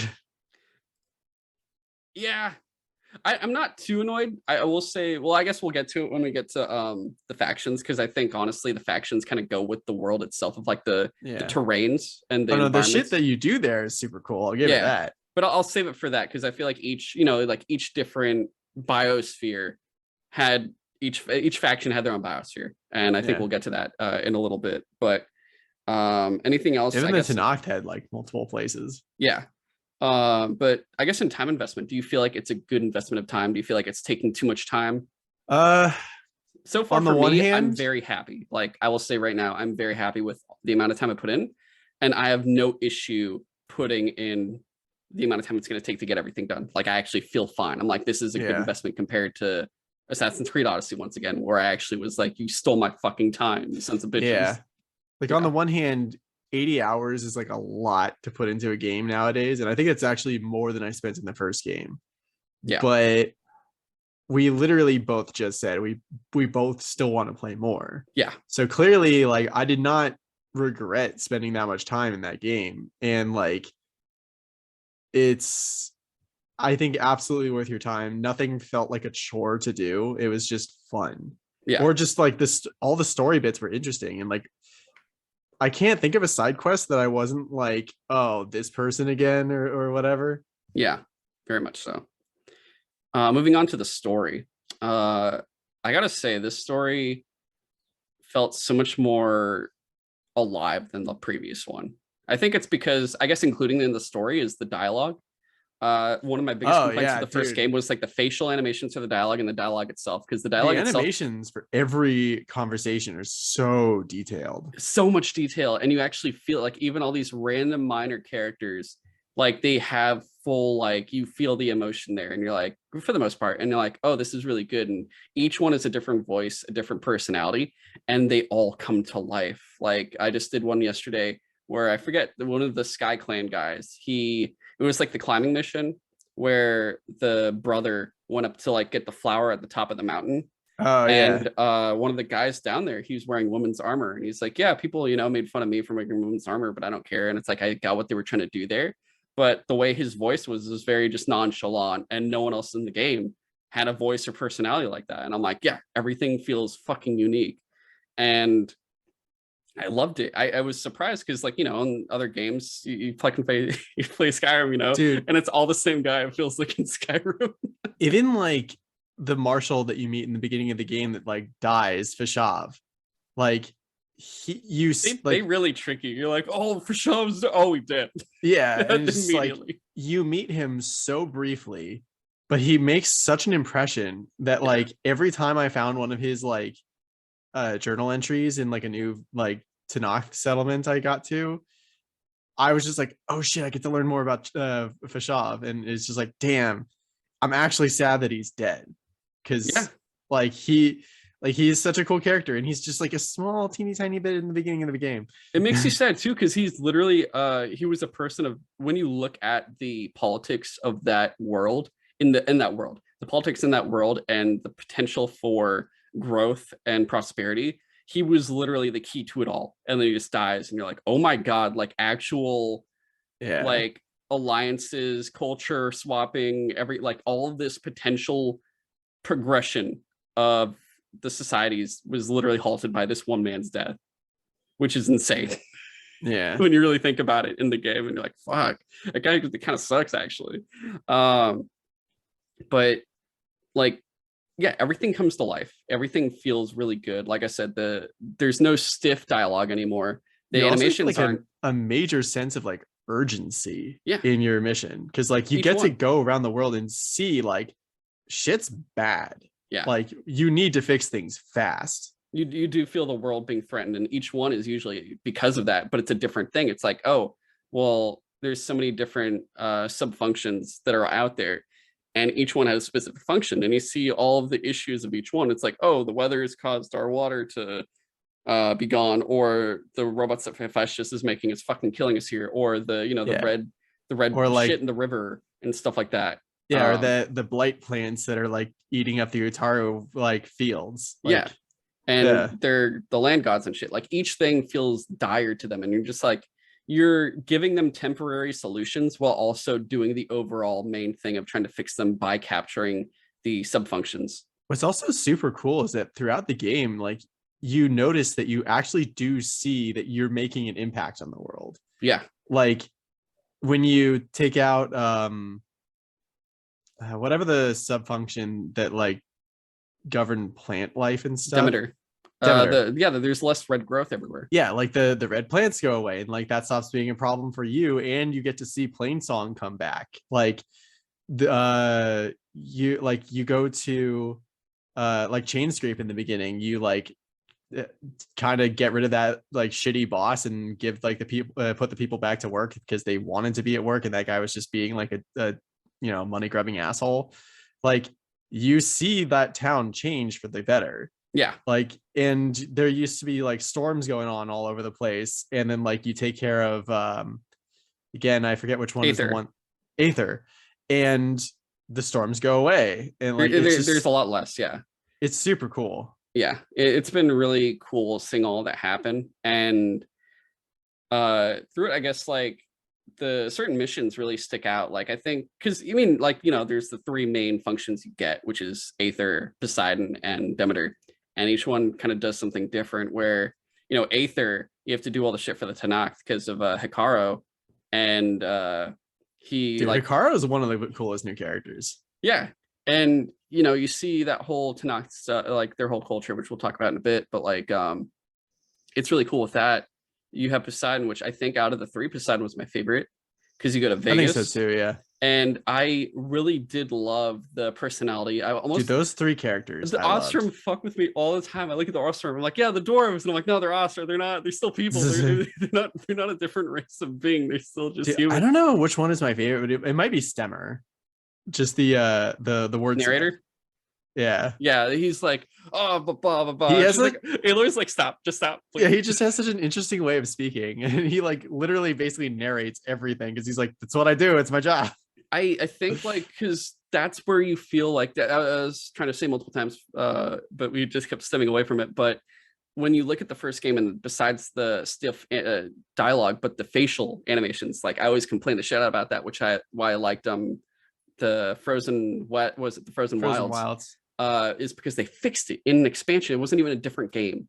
Yeah. They fixed it and it felt great. In this one, it's like even better, and you feel like happy watching these cutscenes instead of being like skip. Dude, there were literally times where I was playing this game where I was just like, how do they make it look so good? Like, but that's why the three Ostrom at Vegas, I was so like they put the music on there and it works so well with them when they're talking. And he's like, yeah, my grandpa. And you look at them and you have the accountant and he's just like, fuck. Yeah. You have this guy and he has like the whole dream. And then you have the other guy and he's just smiling and he just looks like such a happy guy, and he like narrates and everything else. But that actually felt, I kid you not, it actually felt like magic in a story. It felt so nice and so like, it felt very warm. That's what I was looking for. That mission felt incredibly warm in the way they told that story and had those characters just by the way they talk and their personality.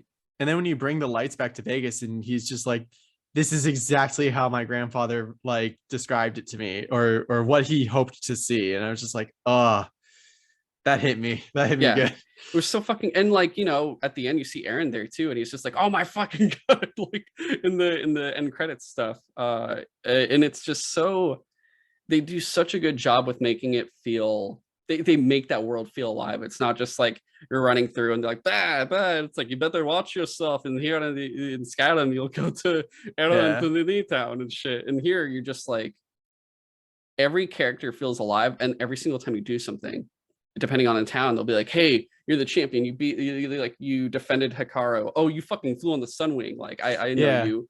Like it all comes to life, and it's so fucking good. But I guess like the main story itself, like it does a really good continuation of like, I oh, did not expect the Zenith thing to be like, I was like, space. I was like, wait, they didn't die? And it was like, oh, I guess they made a colony on like It's Sirius their or whatever. descendants, yeah. And it's like, no, it's just straight up them. They made themselves immortal somehow. Like, what? They're only immortal until I kill them, which is Yeah. pretty much the I love when it shows that one and she's like fucking pests, and then they test the machine on her and she's like, my Yeah. shield, and he's like, die, And some bitch. dude just like stabs her. Just fucking stabs her, and she's like, oh, I'm dying after 1,000 years. Like, it was just so interesting to see like the villains in this game are humans, not only from 1,000 years ago, Yeah, but that have continued to improve. And it's just like, improved how in could terms a of like tech, but otherwise, but very much self-serving tech. yeah. And they just seem like they're like, the whole thing when Tilda's talking about everything of like, yeah, they just go into virtual reality, and I'm just like, Ready Player One was fucking stupid, I told all of you. Yeah, like it was just definitely not something I saw coming, even with like the beginning of the game where like you literally go to a Zenith base and it's just like you like you're trying to find a copy of Gaia somewhere maybe, and like that's one of the last places that Aloy can think of, and you learn like more about the Zeniths there, but I still assumed that their ship exploded like they said they did, and no, just for some reason they just wanted to escape. Yeah, no, it was, and then you find out why they want to skip it. You know, we'll get to, I think that talk will be more in the Horizon 3 talk at the end. Yeah. But just going through this story, I really love the pacing of it, where it felt, it's one of those things where it's hard because it feels so dire, but you're doing all these other things along the way. But I think it's also one of those things where it reminds you like, yo, when you're saving the world, you got to remember to stay human, and all those side missions and errands are all the things that remind you to stay human throughout it also the mission. It also helps that your time frame isn't like days, it's months. It's like months, because like every time you go back to Gaia after you find a copy of her and like you're basically fighting global warming. Yeah, and it's just like, okay, I found one of the 3 subfunctions, how long till we all die? Like with the power of this one, I have like I can stave off like total biosphere collapse for another few months, and it's just like, yeah, okay, so by the end of the game we have maybe a year left to get Hephaestus back. Yeah, you really do improve, because by the end of it too, you not only get, because you get Aether, you get Poseidon and Demeter, and you already have Minerva, and you get Hephaestus, and then you gotta like unleash him to be like, we need a distraction. But you end up getting what was the one with the the one you go to get Veda? Oh, Eleuthia, Artemis, and Apollo. You do get them. Oh, you do get Apollo. Okay. Yeah, you do. So that's going to be interesting for the next game. Yeah, because remember the Zeniths had them already, and when you got Gaia from it, because they put them all together already, so you basically reclaimed it all. That's why Silence is like, yeah, I'm going to stay here. You got Apollo. Like, I'm excited. Yeah, this is everything I wanted. That was so cool. He was like about to like peace off and go somewhere else. Like, yeah, I'm just going to take the Zenith ship and go somewhere where I can like make just a colony or whatever. Yeah, and just like live and learn about stuff, and then he like comes back. Yeah, and which we'll talk through his character, but like because what is it, 9 subfunctions, so you get 7 of them, because it's like, yeah, Yeah, the only two left are like Hephaestus and Hades. And Hades, Hades is which dead. we You kill apparently Hades. don't need or want Hades. Yes, so you kill Hades already, and it's just Hephaestus. So it's like it does show like kind of like your. We'll talk about it later. I almost feel bad for Hephaestus when Hades when you find him again, and it's just like barely Dude, functioning. Silence gave him dementia. Yeah, just... dude, that was like, so funny though. That like he's like he's like, well, it's sentient, so there has to be a way to torture it somehow, and he gave it like happy images, and apparently that triggers it. It's like Hades is like Frieza. When Frieza goes to hell, it's just a fucking wonderland. Yeah. Like it's the same fucking shit. It's like, oh my fucking god, I can't believe this. And it makes you sad a little bit because like Hades originally, because remember Travis Tate was the guy that like created Hades, and Hades had a specific function before that was supposed to be like, just do this in case, but it got to the point where, all right, this is bad. We should get rid of it. It's not good. Yeah. But otherwise it's very cohesive. It's straightforward. Like I do like that at the end of the game they explain, like, because the whole time I was like, why would, I mean, I guess the Zeniths would like wake up Hades and like, destroy the Earth biosphere to make it their own, but like I feel like there's easier ways to do that than like literally give sentience to a bunch of AIs. Yeah. And then you find out, no, another AI did that. Yeah, it's just, and I guess it was like freeing its brethren or whatever. Yeah, well, no, it freed Hades because it was like it's like when Thanos sent out Loki. It was like, hey, do this thing. Yeah, and then Loki loses, like, I'll do this myself. And, the Grimace comes out. That is interesting that there's like, I guess, a swarm of alien-ish robot AIs. It's AI based on the fucking other, based on the Zenith's minds, but it's like, you realize like it's a bunch evil. Of self-serving assholes that made digital versions of these self-serving assholes, and now these self-serving assholes are self-serving, so they don't care about the human self-serving assholes. Yeah.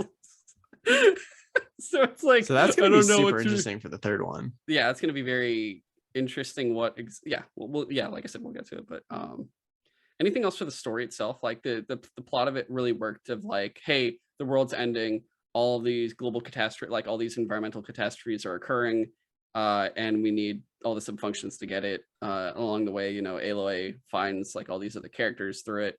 Like I guess the premise of Aloy's story is also, you can't do this alone, and you have to learn to accept other people, because the whole thing you watch of the first game or play through the first game is she's so self-sufficient and self-reliant because that's how she was raised, because she was an outcast and she's not used to it all. So you see the growth of her character, which I guess getting into the character talk of Aloy is fun to watch, her growth of someone who is very much like, I'll just do this myself, but I don't, like, I'm thinking of the world, but I'm not thinking of the people too much. Like, I'm helping the people, but I don't think about my relation to these people. Yeah. Which you sort of get in Horizon 1 of like more relationship building, but not much, to the point where, you see her try to shake Varl and Aaron any chance she gets in the beginning. And then eventually they're just like, you're not gonna, we're here to stay. You can't get rid of us. And then eventually you grow your party, which I really like, that it was literally one representative from each civilization. I think It's Hollow might be my favorite. That dude is cool. Well, yeah. So like, I guess besides like Aloy, is there anything else really to talk about her besides the fact that, you see her growth of like seeing how she measures up to Elizabeth Sobek, and really her being her own person of, it's okay to finally rely on others and just work together. I can start delegating now. Like, she starts delegating by the end of the game. I think one of the best examples of that was when she was having that like argument with Beta, like towards the end, where Beta's like, I literally can't do this. I'm not like you. I don't know why. We're literally clones of the same person, but I just don't have whatever it is that you had. And Aloy realizes like, oh, I had Rost. Yeah. And he taught me how to do all these things and how to take care of myself. You've been literally alone your entire life, and just like, the only access to anything you had was like the sneaking Apollo from learning Tilda. program, and Yeah, like and Tilda like helped her a little bit with like the virtual shit. yeah, but like other than that, she's basically been entirely isolated her entire life. So like I liked that revelation that Aloy had of like, oh, I do gain stuff from other people. Like I maybe it is worth it to like lean on other people from time to time. Yeah. Which, speaking of like beta, was very out of left field when they That first I showed wasn't. her. I was like, "Ugh." Yeah, I was like, wait, is that another Sobek? What? Huh? And I feel bad. They call her beta because it's like, oh yeah, she's Yeah, is in beta programming or whatever. And I'm just like, I feel like in the next game, maybe she'll change her name. that'd be interesting. Yeah, that'd be. I'd love it. And she's like, yeah, just call me Elizabeth. I also do love that, like, by the end of the game, Aloy's like, she's my sister. Yeah, there's like, because throughout the entire thing, she's just like, you're annoying the Yeah. fuck out of me. Of just like your negativity. She's like, no negative Nellies here. But anything else? I mean, beta, there wasn't much else to beta besides that. What you said, like that, pretty much summed it all up. Of I had nothing. I grew up in this world of nothing. But she's definitely a new character that you could see a lot more coming in the next game. Yeah, I think with her. But Varl, dude, I was like, fuck. I was so sad when he died. I was just like, no, they can't, not him. I should have known the minute they were like, hey, who's going to get the most progression in terms of just growth? It's going to be Varl because, like, you see him and he's always just trying to help Aloy. And in the first game, you get a very big sense of Varl and Aaron are like, I would like the redhead, please. I would like the redhead. Yeah. And in this one, you still get that until Aloy gets injured and Varl meets Zoe. And then, they really get into it at the point where they're like, oh, we moved into the same room. We share a room. And he was fun because he's very much like Aloy's closest confidant for the fact that he was like, they are still from the same place, more or less. And her real first friend was very shortly, but still her first friend was Vala, his sister. Yeah. And he gets that they get that connection. And you like Aloy is, I don't think you see her jealous, but you see her like happy for him as he kind of goes through everything of like growth with Zoe and everything else. And it's funny always talking to him, being like, hey, we got into like he's always like the upbeat, like positive, like we got this, don't worry about it guy. And the minute I should have known the minute when they say, yeah, we're going to what was the base called? Gemini. Beta, myself, and Varl are gonna go. I was like, I thought of two things, because I remember there was like a cutscene when they first were revealing the game. It shows Aaron like the shit beat out of him in the forest somewhere, and that never actually was in the final game.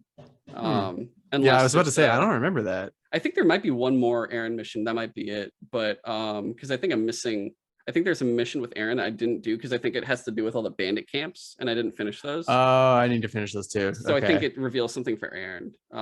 But the stuff with Varl, like, wait, what was I talking about? I already forgot. Shit, I lost my train of thought. God. Oh, I mentioned that.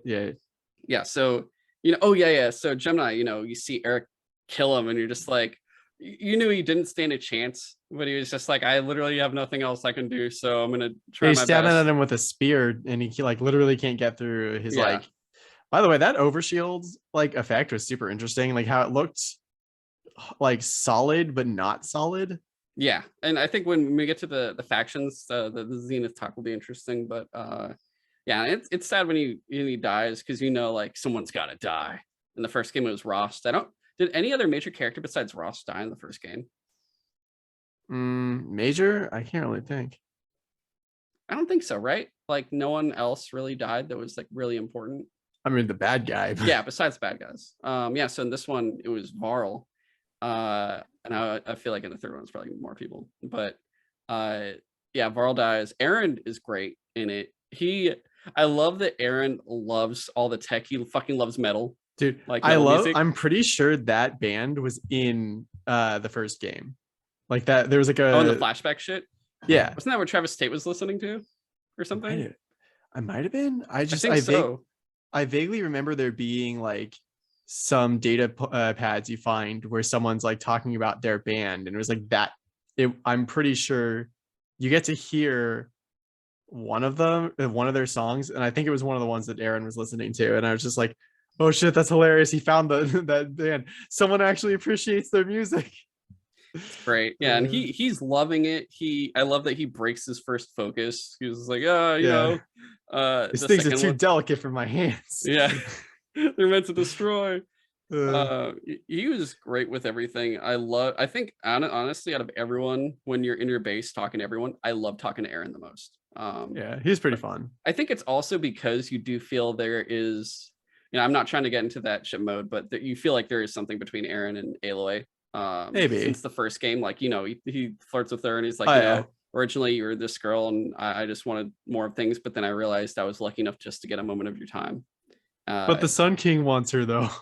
Yeah, she could be a queen. Aaron definitely, I think Aaron's got a better chance, especially when you watch the ending, when they're all there next to each other. You see Aaron and her like together. Like, that's true. Which I'm not trying to overplay shit, but I'm just saying, I'm sure other people want this too. I mean, we'll get to her, but I think my favorite one to talk to in the base might have actually been Alpha. Just because she's like so excited about everything. Oh my god. Yeah, she was interesting, and I do love, we'll talk about the Quen soon, but her just being a perky character of sheer curiosity and just wanting to learn, and how like you can tell she would, ironically enough, the one she would get along with the most in terms of just information was Silence. Silence is like, fuck you to everyone. But like, I love Silence is basically like, I know I'm smarter than everyone in this room and I'm not gonna pretend that I don't know it. It's like the final mission. Silence, where's everyone else? Oh, I just walked ahead of it. I don't want to hang out with anybody. She just made Aaron carry his like big ass weapon. Aaron was like, yeah, okay, that's fine.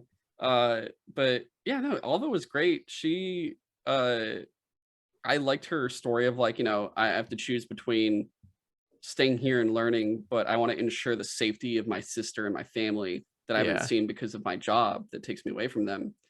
But I do see like her curiosity and the fact that as long as her family's safe, and it's already hard enough to go back to them anyway, while she's even there, that she'll get more out of here. But as long as she can work here and make sure her family's safe, that's more than enough for her, at least for now, while she stays on the mainland. Otherwise, Zoe was interesting. Zoe is very interesting. I actually want to look up and see who voice acted for her, because I felt like that was almost like Janina Gavankar or something that voiced her. I don't know. That's why I feel like a lot of the characters, I feel like there were specific people I knew about that voiced them. Like there was that guy that's the merchant in Chainscrape that always has that girl talking about the hammer that breaks all the time. You know what I'm talking about? The black guy. I'm pretty sure that's Pop from Pops in Riverdale, the guy that owns the fucking burger place in Riverdale. The show. Okay. Like I'm listening to him, I'm looking at him, and I'm like, dude, that's fucking Pops. And let me check right now. But Zoe though, like I don't know, like it's hard to talk about her in like Alva without talking about the cultures they're from, because like the Otaru in general were just so interesting. But like Zoe, like I loved that she was one of the few people in Plainsong that was like, yeah, maybe the best plan isn't just to like wait and see if things get better. Like maybe we should try to fix things. Bro, you know who was Regala? Angela Bassett.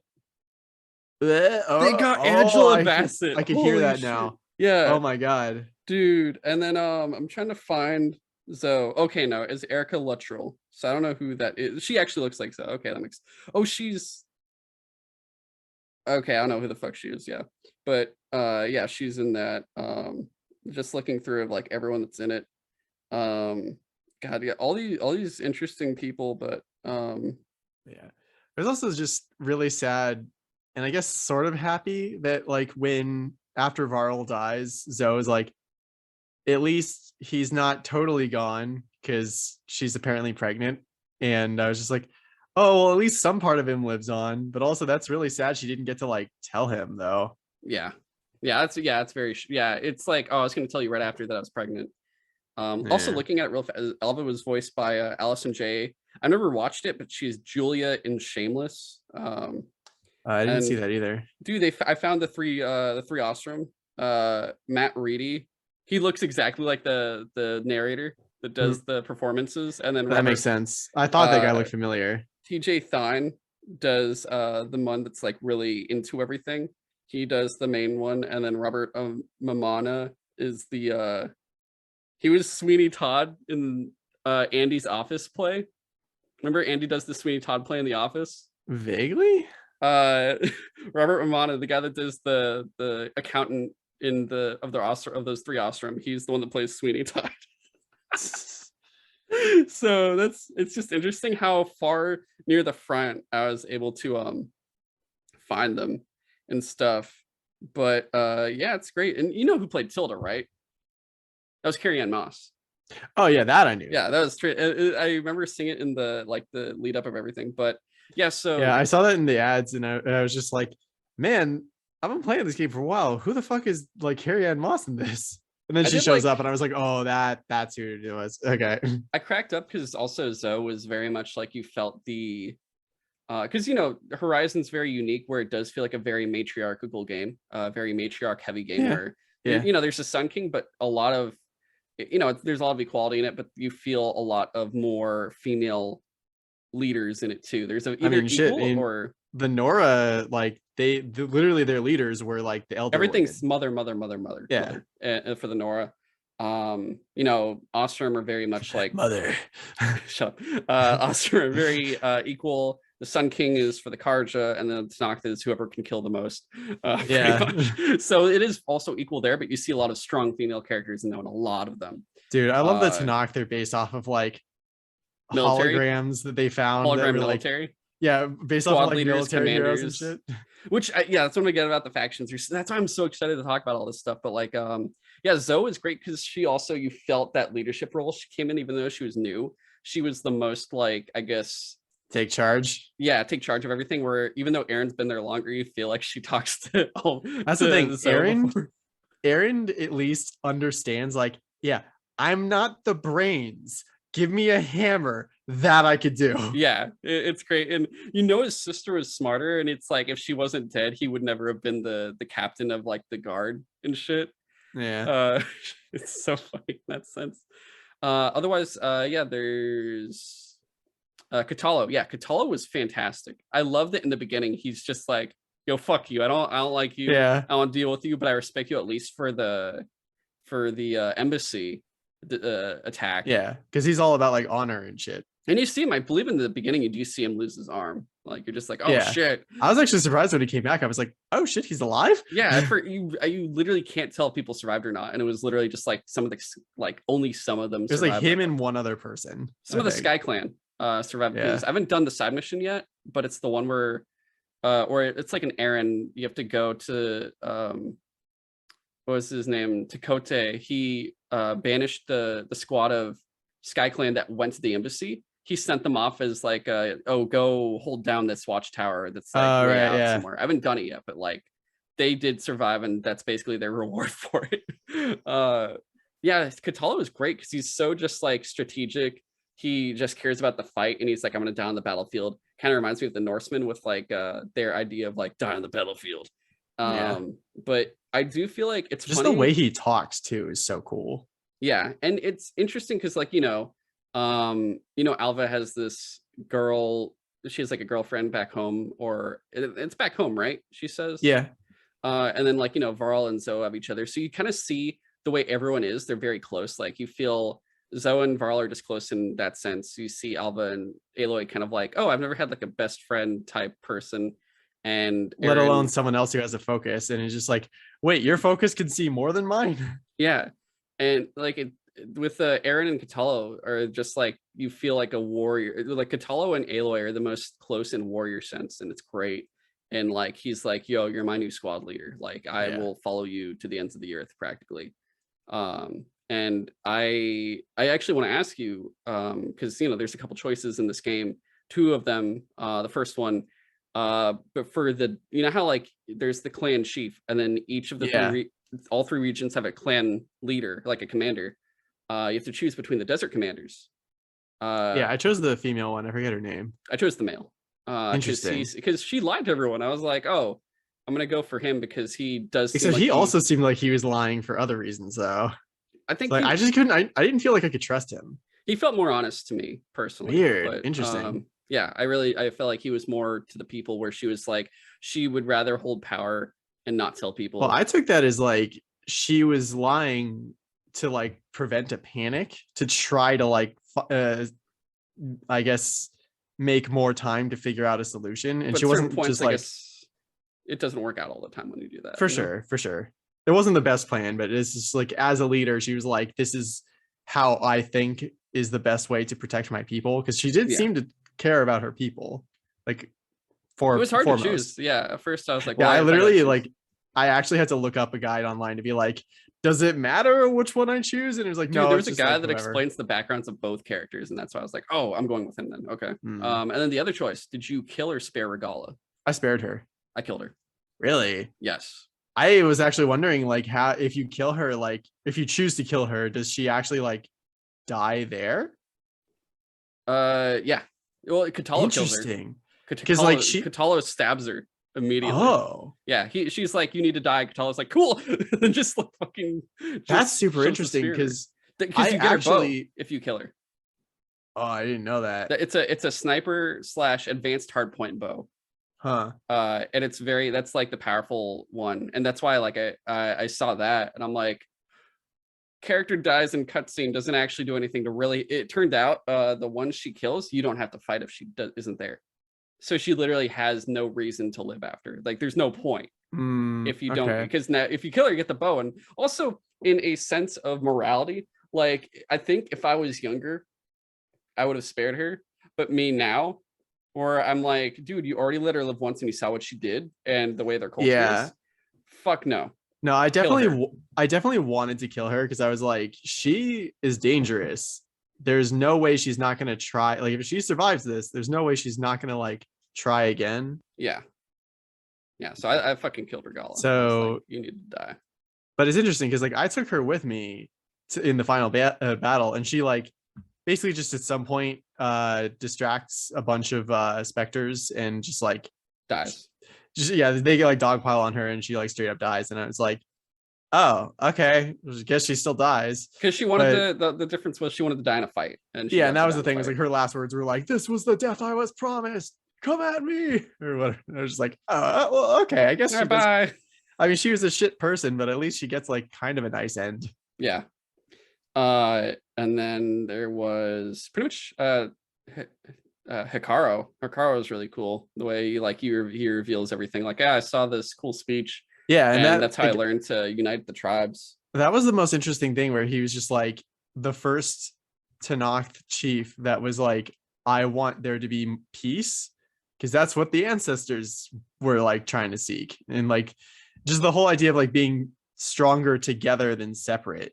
Together strong. Yeah, and it was just like, damn, like that. Like I like that guy. I thought he was super cool. Yeah, no, he was really. I love when you fix everything, everyone sees what he got to see before. Yeah, and they have that much more respect for him after. And they're just like, they do the fucking salute. They actually salute him. Like, yeah. Oh god. And then there's the Zeniths, which I don't feel like there's anything to say about them besides Tilda, and she's fucking crazy. Tilda and Eric, Eric was literally just like a PMC leader. He was the leader of a private military contractor who just like enjoyed killing. Yeah, that was his like whole thing. He was in his virtual reality. He pretty much just spent his time killing people there. So the fact that he got to come here and kill people, he was pretty excited. And I'm just like, oh, so they're all pretty fucking crazy. But Tilda's just like, 1,000 years of pondering this, it's gonna make you crazy too. And she's like, Aloy, come to space with me. And I'm like, yeah, we could start again. Nah, you could be my new Elizabeth. Nah, dude, you crazy. Which I will say, that boss fight, I hated that boss fight in the beginning, because you literally have to bolt your ass immediately. Otherwise, like, you try to scan her, you're pretty much dead. That's why it's like, oh, I got to scan her to see how to fight her, and it's like you scan her and then you're just gone. You also need it for a trophy. Yeah, so it was really annoying. The boss fight in the beginning. Once you get a handle on it, it's fine. But literally when the boss fight starts is the most annoying portion of it, I would say. Because then it's funny, you have all that cover, it would be gone immediately. You just run down the line, you're like, oh, the cover's already gone. You haven't even gotten to shoot anything. That was a long ass boss fight too. Yeah, it gets kind of annoying. But once you get it down, like I used advanced acid traps and that took off a good amount of life. I started using acid traps, and then whatever if it didn't fully get her, then I just use acid arrows, and then use that's when I used up all my advanced hard point shots and sniper shots, and then that's where it all went, pretty much, was in there until I ran out. But yeah, otherwise, dude, I'll just say this for Gerard. That dude was there. It was, they just made Jeff Bezos. It was just Jeff Bezos. Basically. I was like, okay, yeah, that's Jeff Bezos. All right, that makes sense. I'll kill Jeff. Let's kill Jeff Bezos. That's pretty much the moral of the scene. It was like, yo, Jeff Bezos came back from space. Fucking whatever his space company is came to fucking kill us all. Amazon, you seen it as Amazon. I do love the fact that they're like, the real enemy is the 1%. Yeah. We have to fight the 1%. And I'm like, I could get behind this. I like this idea a lot. This is a really good game idea. Let's do it. But yeah, those are the characters. Any other characters that really stood out to you? Oh, Silence. I really liked Silence. Yeah. I love that he does come around to it, where he's basically just going through logic, and he does betray you, but he's just kind of like, he legitimately was like, yeah, I thought they would just kind of use you. I didn't think they'd try to kill you. I didn't know they had a second you. That's kind of crazy. It's interesting. Like, he's not exactly malicious. Like, everything he's doing, like he just wants to learn as much as he can, and he wants to stay alive, which, involves keeping the earth going. So he like sets up a whole to knock the rebellion and everything, because for him, he's literally just like, yeah, no, that felt easier than just like asking for help. Yeah, because the whole thing is he's based off logic, so he cares. He has zero compassion. He's just very analytical more than anything. He's more or less a robot until the end, and then he like literally shows compassion, and it's like, I will risk my life and stay here to fight with you guys to stop what's coming. And I do like, kind of compared to the beginning, where the end of the first game and the beginning of the second game makes it feel like Silence is the main villain almost. Yeah. And then they turn it around, and you're like, oh no, he's not. And like the whole thing even warns you against Tilda, like, someone that's powerful, she has other motives, so be careful, Aloy. I loved his, like, the way he said it too, like, usually go off of more information, but for this one, it's just a feeling that we can't trust her. It's like I love Aloy. It's just like, oh, you finally had one of those. I do love, though, that when you believe him the most is when he says that is the most believable thing he says, and you're like, oh shit, okay, she's bad. And you feel that too by the end, when she's getting there. She's like, I'll go after Gerard. I either felt like Gerard will kill her, or she's gonna do something and basically turn on you guys, and then she totally does, and you're like, okay, you need to die crazy. But otherwise, dude, like, it's funny because the game ends with your companions leaving. They all go on chargers and go to spread the word, like, hey, we have to prepare. And when it's just you in there, it's you, Silence, Beta, and Gaia. And now basically Silence is like, yeah, I'll live here. I have access to all this tech, state of the art, better than anything I ever had. I have Gaia here, and I have Apollo. I'm literally, he has the whole world in his hands now, pretty much. Basically. So he's happy. And I do love that it's basically like, you are fully allies now. Like, you guys are good to go together, which I really like that. And I should probably actually start closing these windows. I just realized mosquito time. But sorry if you guys hear sounds for that. It's just funny when you think about it, and you're like, you had this fully like kind of like lively group of people, and now you have this girl that's like the ultimate introvert who never really had friends, and then the guy who's basically just completely logical and does not have any compassion. So you're like, oh, I guess this is my group now. Okay. And a literally not alive person. Yeah, an actual AI that's like, hello. Strangely, the most human out of all of them is Gaia. So fucking crazy. But moving on to the factions, which, we're not going to go over the old ones. Like, you already know about the Karja and all of them. But honestly, there's very little about the Karja in the game other than the Shinnok hate them. Yeah, you just learn the Karja are just a piece of shit for the most part. Oh, I almost forgot one last character. I forgot Talana. Yeah, she was only in there for like a mission, though. It was a good one, but it was 2 or 3. But yeah, it was pretty much, it was Heartbreak, the mission. Yeah, that was the other really weird one, where it's like, you meet her very early in the game, and you don't see her again till almost the entire other side of the map. And I was just like, why would they separate? Why would they introduce that mission like so early on when you literally would not be able to get to it for another like 30 hours or something? Pretty much. It's so weird when they do that, and you're just like, I guess, is the mission important or is it not important? The fact that I have to go all this way to get to it, like, what's going on here? And it is a cool ending, I will say. Like, I did like the way it goes where you find the girl, I'm alive, but she's dead because I killed her when I changed sides and stuff. And you're like, okay, this is also incredibly awkward now because now I'm in this weird triangle. Yeah, now Talana's And just like, yeah, it didn't work out. It was really weird after that. she's just back at fucking Barren Light, like, huh. Yeah. That's why I liked, in the first game, if you do everything with her, she'll appear there and she'll be one of the main people with Aaron and Varl that help you in the final fight against Hades. And I was hoping, I'm like thinking, like, do I need to do this before the main mission? Before, like, will she join us like she did last time? And she doesn't. I'm just like, yeah, oh, I thought okay, that was gonna happen too, and no, apparently not. yeah. So I was like, damn, because Dawn was one of my favorites from last game. But yeah, moving on. Okay, now so we have the Ataru, the Desert Clan, the Sky Clan, the Lowland Clan, and the Quen. 5 interesting, pretty much civilizations. I mean, my Which favorite. Actually, before we get to it, sorry, who was your favorite character? Well, the favorite clan was probably the. Well, just character Ataru. before we get to all the different. Oh, favorite character? I think I Yeah. said before, probably Kitalo. Just because like I just thought he was so interesting, just the way he spoke. Like I even find it interesting that he was like missing an arm and was just like you help him build an arm later for when he needs one, but he like chooses not to wear it because he's like, I don't know, it feels like I'm not being actual me because it's like not real, kind of. He's like, I'll use it when I need it. Yeah, and so like I don't know, just everything about him was interesting. And then like also when you go on the mission to meet the Sky Clan and just like fuck up the bulwark, and he's just like, you're fucking crazy, but it worked. Interesting. That's how you that's how you gain his loyalty. I would say honestly, it's probably it's between Katalo and Aaron, because Aaron is at least like he's just so alive with like personality. He's definitely more fun. I'll give it that. Him and Katalo were my favorites for sure. But yeah, getting to the clans, I guess starting off, like each clan is their own environment, and you see the Ataru, and it's basically, I love that they live in a satellite area. Like they live in satellite dishes, so they're like tree people.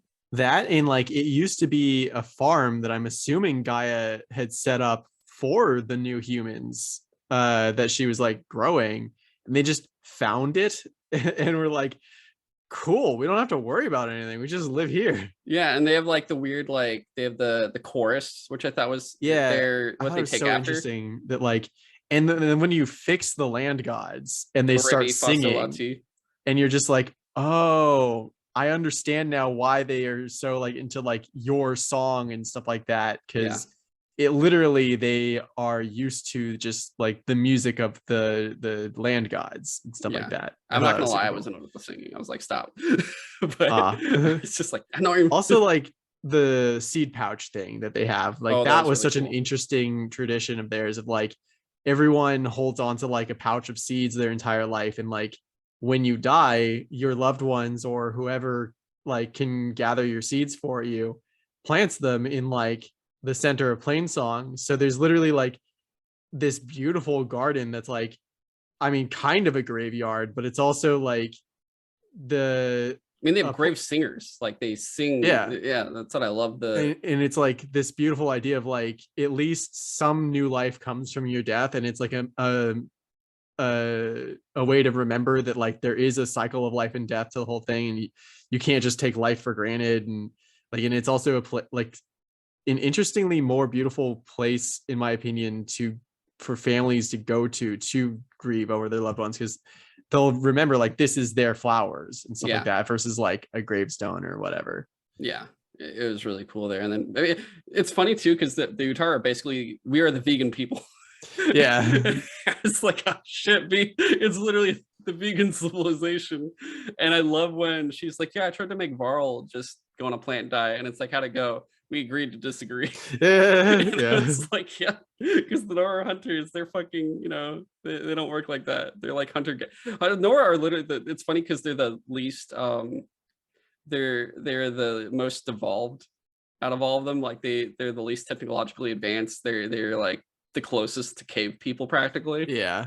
Um, but yeah, the Utara were very interesting there. And then like they're pretty much their entire land is green, it's luscious.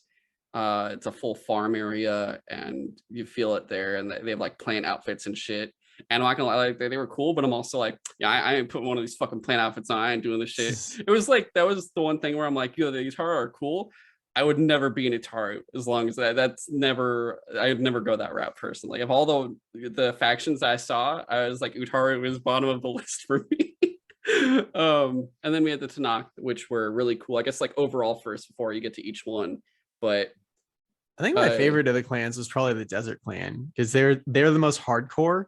They're just like hardcore. That's where Regala came from too. Yeah, and they're basically just like the desert is harsh and claims life all the time, so don't expect life to be easy. Yeah, no, they're fucking crazy, but like I love the overall culture for the Tanakh as a whole, where it's like, yeah, it's full military. They're based on, it's like, you see like all these creations, they're very interesting compared to like, I just realized that they're literally calling their groups squads. Yeah, that's what I was saying. It's full military. They were looking at the 10. I didn't ever think about it. It was full like soldiers, so that's why I have squad leaders. They have commanders, which also felt like something from the 100 too a little bit. They had I forget what else. Like chief and everything. I guess like that's not more. Yeah, I forget what the lady with the gray hair. I forget. Chaplain, right? Yeah, the chaplains were the history people, and it was also cool in that sense. And I thought it was interesting the way compared to the first game to the second game that they pulled it all off, where in the first game, the Ostrom, the Nora, the Karja, the Banuk that we got like a little bit of. But you get more in the Frozen Wilds. So yeah, that's true. There. They all have like, they're more based off of like, yo, we dig machines a lot. Yo, we're pretty much like an empire of like luxury and shit. Oh, we're kind of innovators, tinkerers, and delvers and explorers. Oh, we're basically cave people and shit. I mean, maybe the most interesting new clan, like not my favorite because I said it was the Utaru, just because I like the theme of them, but like the Quen though, the fact that they actually like revere ancient knowledge as like sacred, and they like found prototype focuses, and instead of being like, oh, this is a cool piece of tech, I guess it makes a lot of things make sense, they're like, no, this gives you second sight. You're a seer now, and it's your job as a seer to find useful information for the betterment of the Quen Empire. And just the fact that they're from across the ocean is interesting. They're from Hawaii, I'm pretty sure. Like it looks like they're pretty much Hawaii. Because they say like, oh yeah, there's a lot of vessels, like old ancient vessels that we see there, and I'm pretty sure it's like the US fleet in Hawaii and stuff. Weird. I just assumed they were like literally all the way across the ocean. No, they were definitely Hawaiian. That makes a lot more sense. Just the way they're dressed too, their style, it feels like almost like shell surfer type. Yeah, I was wondering about that because it's definitely a very distinct look. Yeah, no, they were definitely Hawaiian, and it was interesting the way you see like, they have an emperor and all this shit, but it even sounds like potentially all the islands have different civilizations there that they war with and are very untrusting of, but that they are very like conservative in like knowledge is very much like some knowledge is forbidden. Yeah, like you can't share knowledge between seers. You need to like get it approved and stuff. Yeah, and basically they come from Hawaii and they're like tropical and shit. And then we talked about the Desert Clan. They're very much like hardcore desert dudes. They trade with water and all this other shit. And the only problem I had was some of them had face paint that looked like Pikachu, and I was just like, oh, because of the yellow. Damn. Yeah, and they had like yellow, red spots too, and I was just like, oh, wow, why would you do that? You also had the Sky Clan, which were like the snow people, and they're still like lightly dressed too. Live in the mountains. Yeah, and they're, I guess, hardcore. They're all about like climbing and shit. That's like their big thing. And they're, it's pretty much like high altitude shit. And then they have the Lowland Clan, and they are the Redwoods and the coast. Like they're basically the ones that are like near San Francisco. They're in the Redwoods. They're more in the valley portion of like California, because you're like getting that. And I love that, like, it's basically the lowlands are like kind of like California, The like Desert Clan swamps. is like Nevada, and the Sky Clan is like the Sierra Mountains, more or Yeah. less. I spent so much time trying to figure out the geography of this world. Yeah, no, So I it's was like, crazy. what if that's Vegas? They definitely like skipped some land I because think Vegas is not within walking distance of San Francisco. so. I guess out of counting, and then you have the Zeniths, which we already more or less talked about, but they're crazy fucking future people that are still the original immortal asshole 1% from the future. I will say I did like so design wise of everything. I love the designs for all the different things. I did like the futuristic designs they had for the Zeniths. I love the style The specters, like even the guns that they had that like yeah, wraps around their arms was super cool, and everything seemed to be made of gold. yeah. So I think like also, you see all that they make sure to differentiate between the Tanakh where they do feel completely different with face paint, the style of their armors and stuff.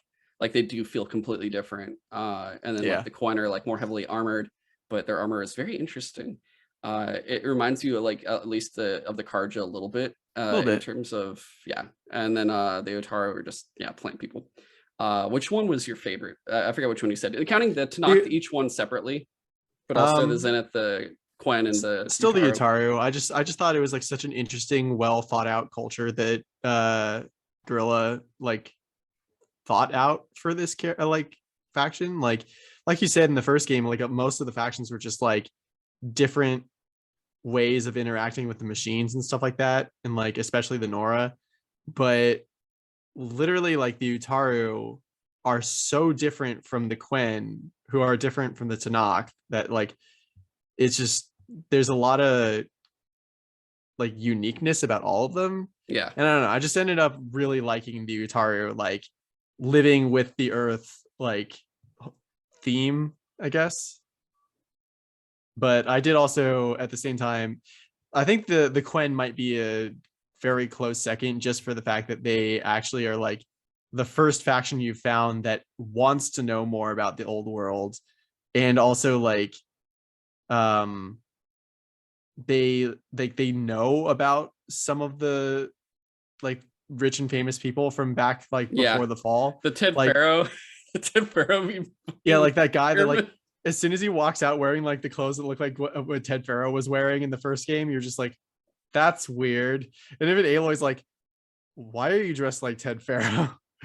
And they know that Aloy is a clone of Elizabeth because Oh, they feel they've like seen yeah, like holograms of her. So they're like, oh my god, it's one of the old the ones. living ancestor is what they That's call her. what, yeah, Yeah, yeah. yeah. I did love when And the fact that you actually like see what's left of Ted Pharaoh and it's just like, oh, he became a literal monster. yeah, they're like, yo, kill this thing, and it's like, oh, I did love Bohai. He's like, yo, he was a piece of shit. I'm glad he's dead. Yeah, I do love that. It's like uh oh god, what's her name? Alva. Like she tries to lie about like what happened to the overseer, and it's just like, oh yeah, he tried to save us, and he died along the way. Gave his And like life. it's like, I don't believe you. You're lying. He would He's a never piece of do that. shit. Yeah, he's a piece of shit. And you're like, oh, I guess we can tell the truth. So Yeah. that was really funny. I think my favorite was I'm gonna go with the Lowland clan. Really? I loved the design style for them. I really loved that. Like I chose their Reaver armor for Aloy because it had like this special blue paint and stuff. I did like the Um, paint job and for those. her helmet was Yeah. really cool for the Reaver armor for the Lowland clan. I did love the mission for the Lowland clan where you help the commander there like clear the river, and just I love the fact that they're like at the redwoods and they're the coastal Yeah, clan. that was And definitely one of the most interesting places. it might be because I'm a coastal San Franciscan by the ocean, and that was probably why I aligned with it so much because I'm like, oh, it's literally where I would have been if I somehow was in this, and I just really enjoyed that fact. So I did really align myself with the Lowland clan in terms of just interest and just all that stuff, which I think I'm going to save all whatever I got left in the game. Like if it's like faction related, I'm saving the Lowland clan stuff for last, just because it's such a. I love going through the redwoods and the fact that it's all foggy and misty. Amazing! It was so cool to do all that stuff, especially like you hunt with that guy in the redwoods who like one of his like guy that he loved who was a marshal Oh died yeah. at the so like that was really cool. I like that mission a lot. But yeah, that's all the factions. And then last couple things, the robots. Just to talk really fast, the sound design for these robots was fucking magnificent. Dude, it was phenomenal in the first game, but just like it's just like another step ahead in this game. Like, yeah, it's funny too because like it's not funny, but like each robot sounds so unique and they sound so fucking cool. Everything from the alert sounds to just the charge sounds, the attack sounds, the injury sounds, like they sounded so fucking cool. I loved it, and I loved like the way they try to make and the weapons that they use too, if they have weapons attached. the fucking lasers, like the Thunderjaw and stuff. Yeah, oh my god, those lasers, definitely sound so cool. those always sound so fucking good. And just a shout out to I think her name was Pinar. She was one of the sound designers at Gorilla that worked on, I forget which characters she did sound for in the first Horizon, but I remember I hung out with her at GDC. I forget how many years ago now. It was like 2018 or something. But I remember talking to her because she was at the keynote for Horizon. I remember her and the senior sound designer there. They were talking all the stuff and everything, and it was like so interesting. And I remember getting lunch with her after with a couple other sound designers, and I was just like going over it all, and I was like, "This is so fucking cool!" Like everything you guys were doing. And I'm like looking at it now. I'm like, I think she's higher level now potentially, and she probably did a lot more of the robot sounds. But just goddamn, Pinar, if you're, she did a fucking great job. This is amazing the way it all sounds. It's fantastic. Otherwise the robots themselves, like, we had a lot of returning ones, but the newer ones, everything from like I forget what the snapping turtle was called. Shell snapper. Yeah, shell snappers. Like there's just so like I thought there was a lot of variety. So much. Like I thought there was a lot of variety in the first game, but there was so many more machines in this one. It was crazy. You had them. You had the wide maw, which sounds like Snap Out. It's wide maw, and it's the hippo. You had what was the Spinosaurus called again? Slaughter Spine, which was dope. They're like, I love singing at the hate beach those. in San Francisco for the first time, and I'm like, I'm not fighting that right now. I'm not touching that. And then you go into the fucking cauldron, and you're like, oh, shit.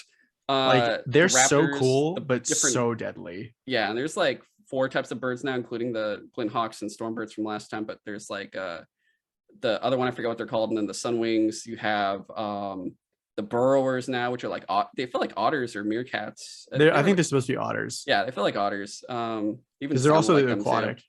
Yeah, they had so much more. Tide Rippers. The fucking what? Tide Rippers, the plesiosaur thing. Yeah, those were crazy. I was like, what the fuck is that? I've only fought one so far. No, maybe I fought 2, maybe. I don't remember anymore. I think I fought one on the beach on a mission. But there's them. There's so many cool designs. I wasn't ready for it. The mammoths are there too. Like there's also the Triceratops. Like I think in terms of dino designs, I think now my favorites might be like the Spinosaurus and it was a Leophorodon, where the fuck was called the underwater one, the giant lapis. I literally just said it. Tide Ripper. Yeah, Tide Ripper and Spinosaurus were my favorite too. Because just design wise, they look fucking amazing. I was like, oh my god, this is crazy. But god, and dude, I gotta say, when I have the money for it, hopefully it's not like limited stock, but I haven't bought them in years and ages. I'm gonna get that tall neck Lego. I'm getting dude, I want to get that too. It looks so cool. Yeah, that's the first Lego I'll be buying, and so I actually but if they do other Legos for the robots from Horizon, I will probably get those. Like those are the one exception I'll make now of like I don't buy Legos, but I will for these. I kind of wish I'd gotten the Regala edition just for that tremor test. I think they're still available. It seemed like they kept restocking it, but I'm also like, I don't want a giant fucking. That's the thing. I don't have the space for it. I fucking have so much shit I don't even have room for. I have to wait for the next place I go to and just leave. Dude, my room's still a mess because I put my computer together and I have a bunch of boxes and like I need to find a place for all the spare parts and like screws and shit that I didn't use. Yeah. And I'm just like, I'll take care of it later. But yeah, it's a crazy thing. The robots were great. I forget. So those are my favorite robots. Which one was your favorite? Either of the new ones, at least, either the Tremor Tusk or I weirdly really liked the Clamberjaw. Clamberjaws were the monkeys, right? Yeah, just because I was like, they were assholes. They were, but at the same time, I was like, I can't believe I never noticed that there wasn't like a monkey in the first game. And yeah, it's just like God. Oh no, you know what they're doing in the third one? They're gonna make a fucking gorilla. Holy shit. They're gonna make a goddamn gorilla. Oh my dude, god. it was crazy when they added like bears to Frozen Wilds, and they're back in this one. Dude, the bears and the wolves are the biggest assholes. Like the way they attack, they're even called hunter killers. They're literally meant to be. The bear, when it does the fucking wrestling move, I'm like, Yeah. you're a piece of shit. Whoever The thing I hate the most about those is the item, the part that you need most from them are their like sack webbing. And that's one of those things where like you can't destroy the part before you kill them. That's why I need to go, besides buying all the weapons and armor from all these guys. Some of them have resources, and They do, the rare but they don't tell you though. But that's what you use for the greenstone shit, is that's how you purchase them. And I have a bunch of those, so I'm like, oh, so now I'm gonna once I do all the unlocks and stuff, I'm gonna be getting that. But all right, final thing, Horizon 3.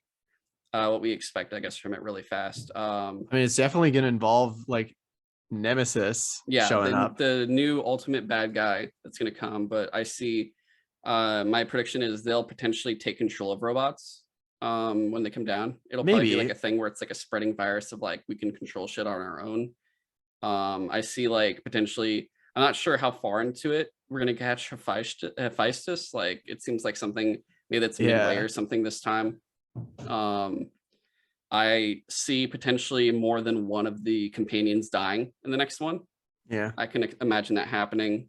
I feel like if they're gonna do a new setting, I potentially don't want it just because I'm tired of the setting, but I'm assuming we're gonna go east next time to like New York and shit, and I'm just tired of New York. I don't know, maybe we go across the ocean. That'd be cool. Or we go to Canada or Mexico or something. Yeah, let's go to Mexico. So I was expecting maybe what they're going to do for the third one is most of the game is you trying to figure out a way to corner Hephaestus, because like the tricks you use to get him this time aren't going to work next time, because he can rewrite his programming and create like safeguards and stuff. Yeah. So I was thinking that you're going to maybe right before the end of the game get Hephaestus, reintegrate him into Gaia, and then it's going to be a mad dash to like build as many robots as possible, because like then it's going to be this crazy robot war between like Gaia and her robots versus like Nemesis and its. Yeah, it's going to be really interesting with that. I feel like Silence will probably die at the end. I could see that. Yeah, I could see him like finally sacrificing himself and saying like it's at least it'll be make it worth it, Aloy. Yeah.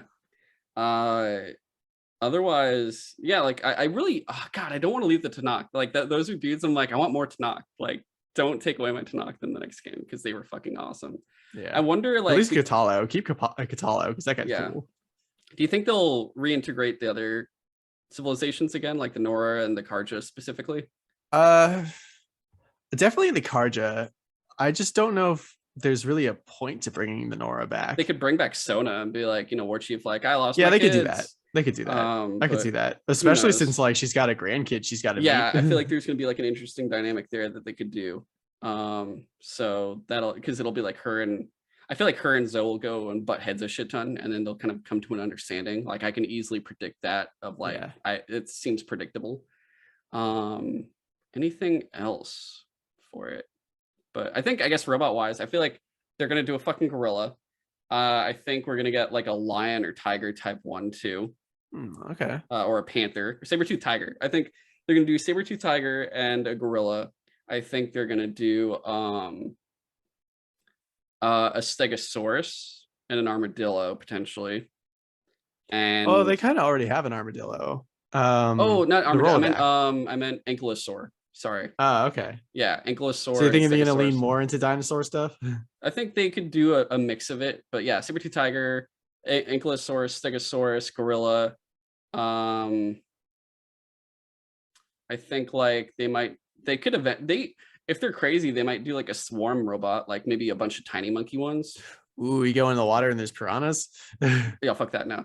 That was like one of my few complaints is I wish there was a way to actually like fight back in the water in this game. If they did, they could bring in a shark one. That'd be like at the very least, I thought like, because you could still hide in like kelp and stuff, and like you can wait for robots to go past you. I was like, why can't I just stab it with my spear or like override it or whatever? I know there's already the snap mob, but they could do a more land centric version, like a Komodo dragon, Yeah, or potentially. dude, I Otherwise, just want them to do a straight up actual dragon. that would be interesting. They could do a fucking dragon. That would be actually really interesting if they did something like that. But yeah, there's a lot they could do still. Hmm. And I feel like, you know, this is a trilogy game. I think the next one will be the last one, most likely. But there's a PSVR one coming too. I'm curious what that's going to be like. Yeah, Call of the Mountain. So maybe it's the Sky Clan. Maybe. It could be Tanakh oriented. Who knows? But it'll be cool. Anything else before we close out here? No, I think we covered it pretty good. Yeah, we did a fucking good. This was a fun episode, and it wasn't Yeah. honestly. It's shorter than I expected, honestly. So Really, I because we've been was at it afraid for of almost being 2.5 like hours. yeah, but we're not even 2.5 hours. I think that's still pretty Yeah, good. barely. Barely, yeah. But yeah, that's been Sutro Side Talk, and I hope you guys have enjoyed our 150th episode.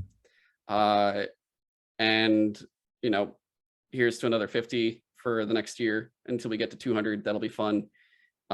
We, like I said, will delay our Halo episode 1 week, so that'll be like the first week of June probably. We're gonna do like more maybe backlog, or if we see Bob's Burgers or something, the movie, we'll see what happens. But there's a lot still I can knock out in another episode. Otherwise, we got Halo coming up. We'll do a part 2 of the Destiny 2 Witch Queen episode. See if we can get Andreas back on for that. Talk about all that stuff, Risen, Season of the Risen, and all that stuff. I plan on playing during that season. Playing a shit ton more games. I plan on, at least during the duration of that season, beat 5 of the games. So I think pretty soon I'll be able to talk Injustice 2, Mortal Kombat 11, Outer Worlds, Deathloop, hopefully, and then maybe like Death Stranding or something else like that. Maybe Tokyo, Ghostwire Tokyo or something. Otherwise, I got more Gundam talk coming. And then, of course, the other shows, Up to It, Down to It, we'll have more stuff coming out. We got 1 episode out recently, so that's nice. We finally got one of those. Still working on Cut of Steel, the Where Are They Now, like pulse check of all the movies that have been announced since Man of Steel. Pretty much I've been trying to rush this out, so now that this is done, I can really focus on that and get my research done into that, because that's, like I said, that's the most research oriented episodes I'll probably ever do, at least for now. And Sidewatch, you know, we're catching up. We just finished up our Ghibli month, and we're moving into Bakshi again, doing Lord of the Rings and Wizards, so that's gonna be fun. But yeah, that's everything here, and we look forward to talking more about everything, and looking forward to the summer. Actually, almost forgot, James, we got Summer Game Fest, so that's gonna be fun to talk about too. Yeah. And the Xbox Bethesda conference, so plenty of shit coming up. Yeah. Until next time though, guys, we will catch you later. Thanks for listening, and so long. Yep. Thanks for listening.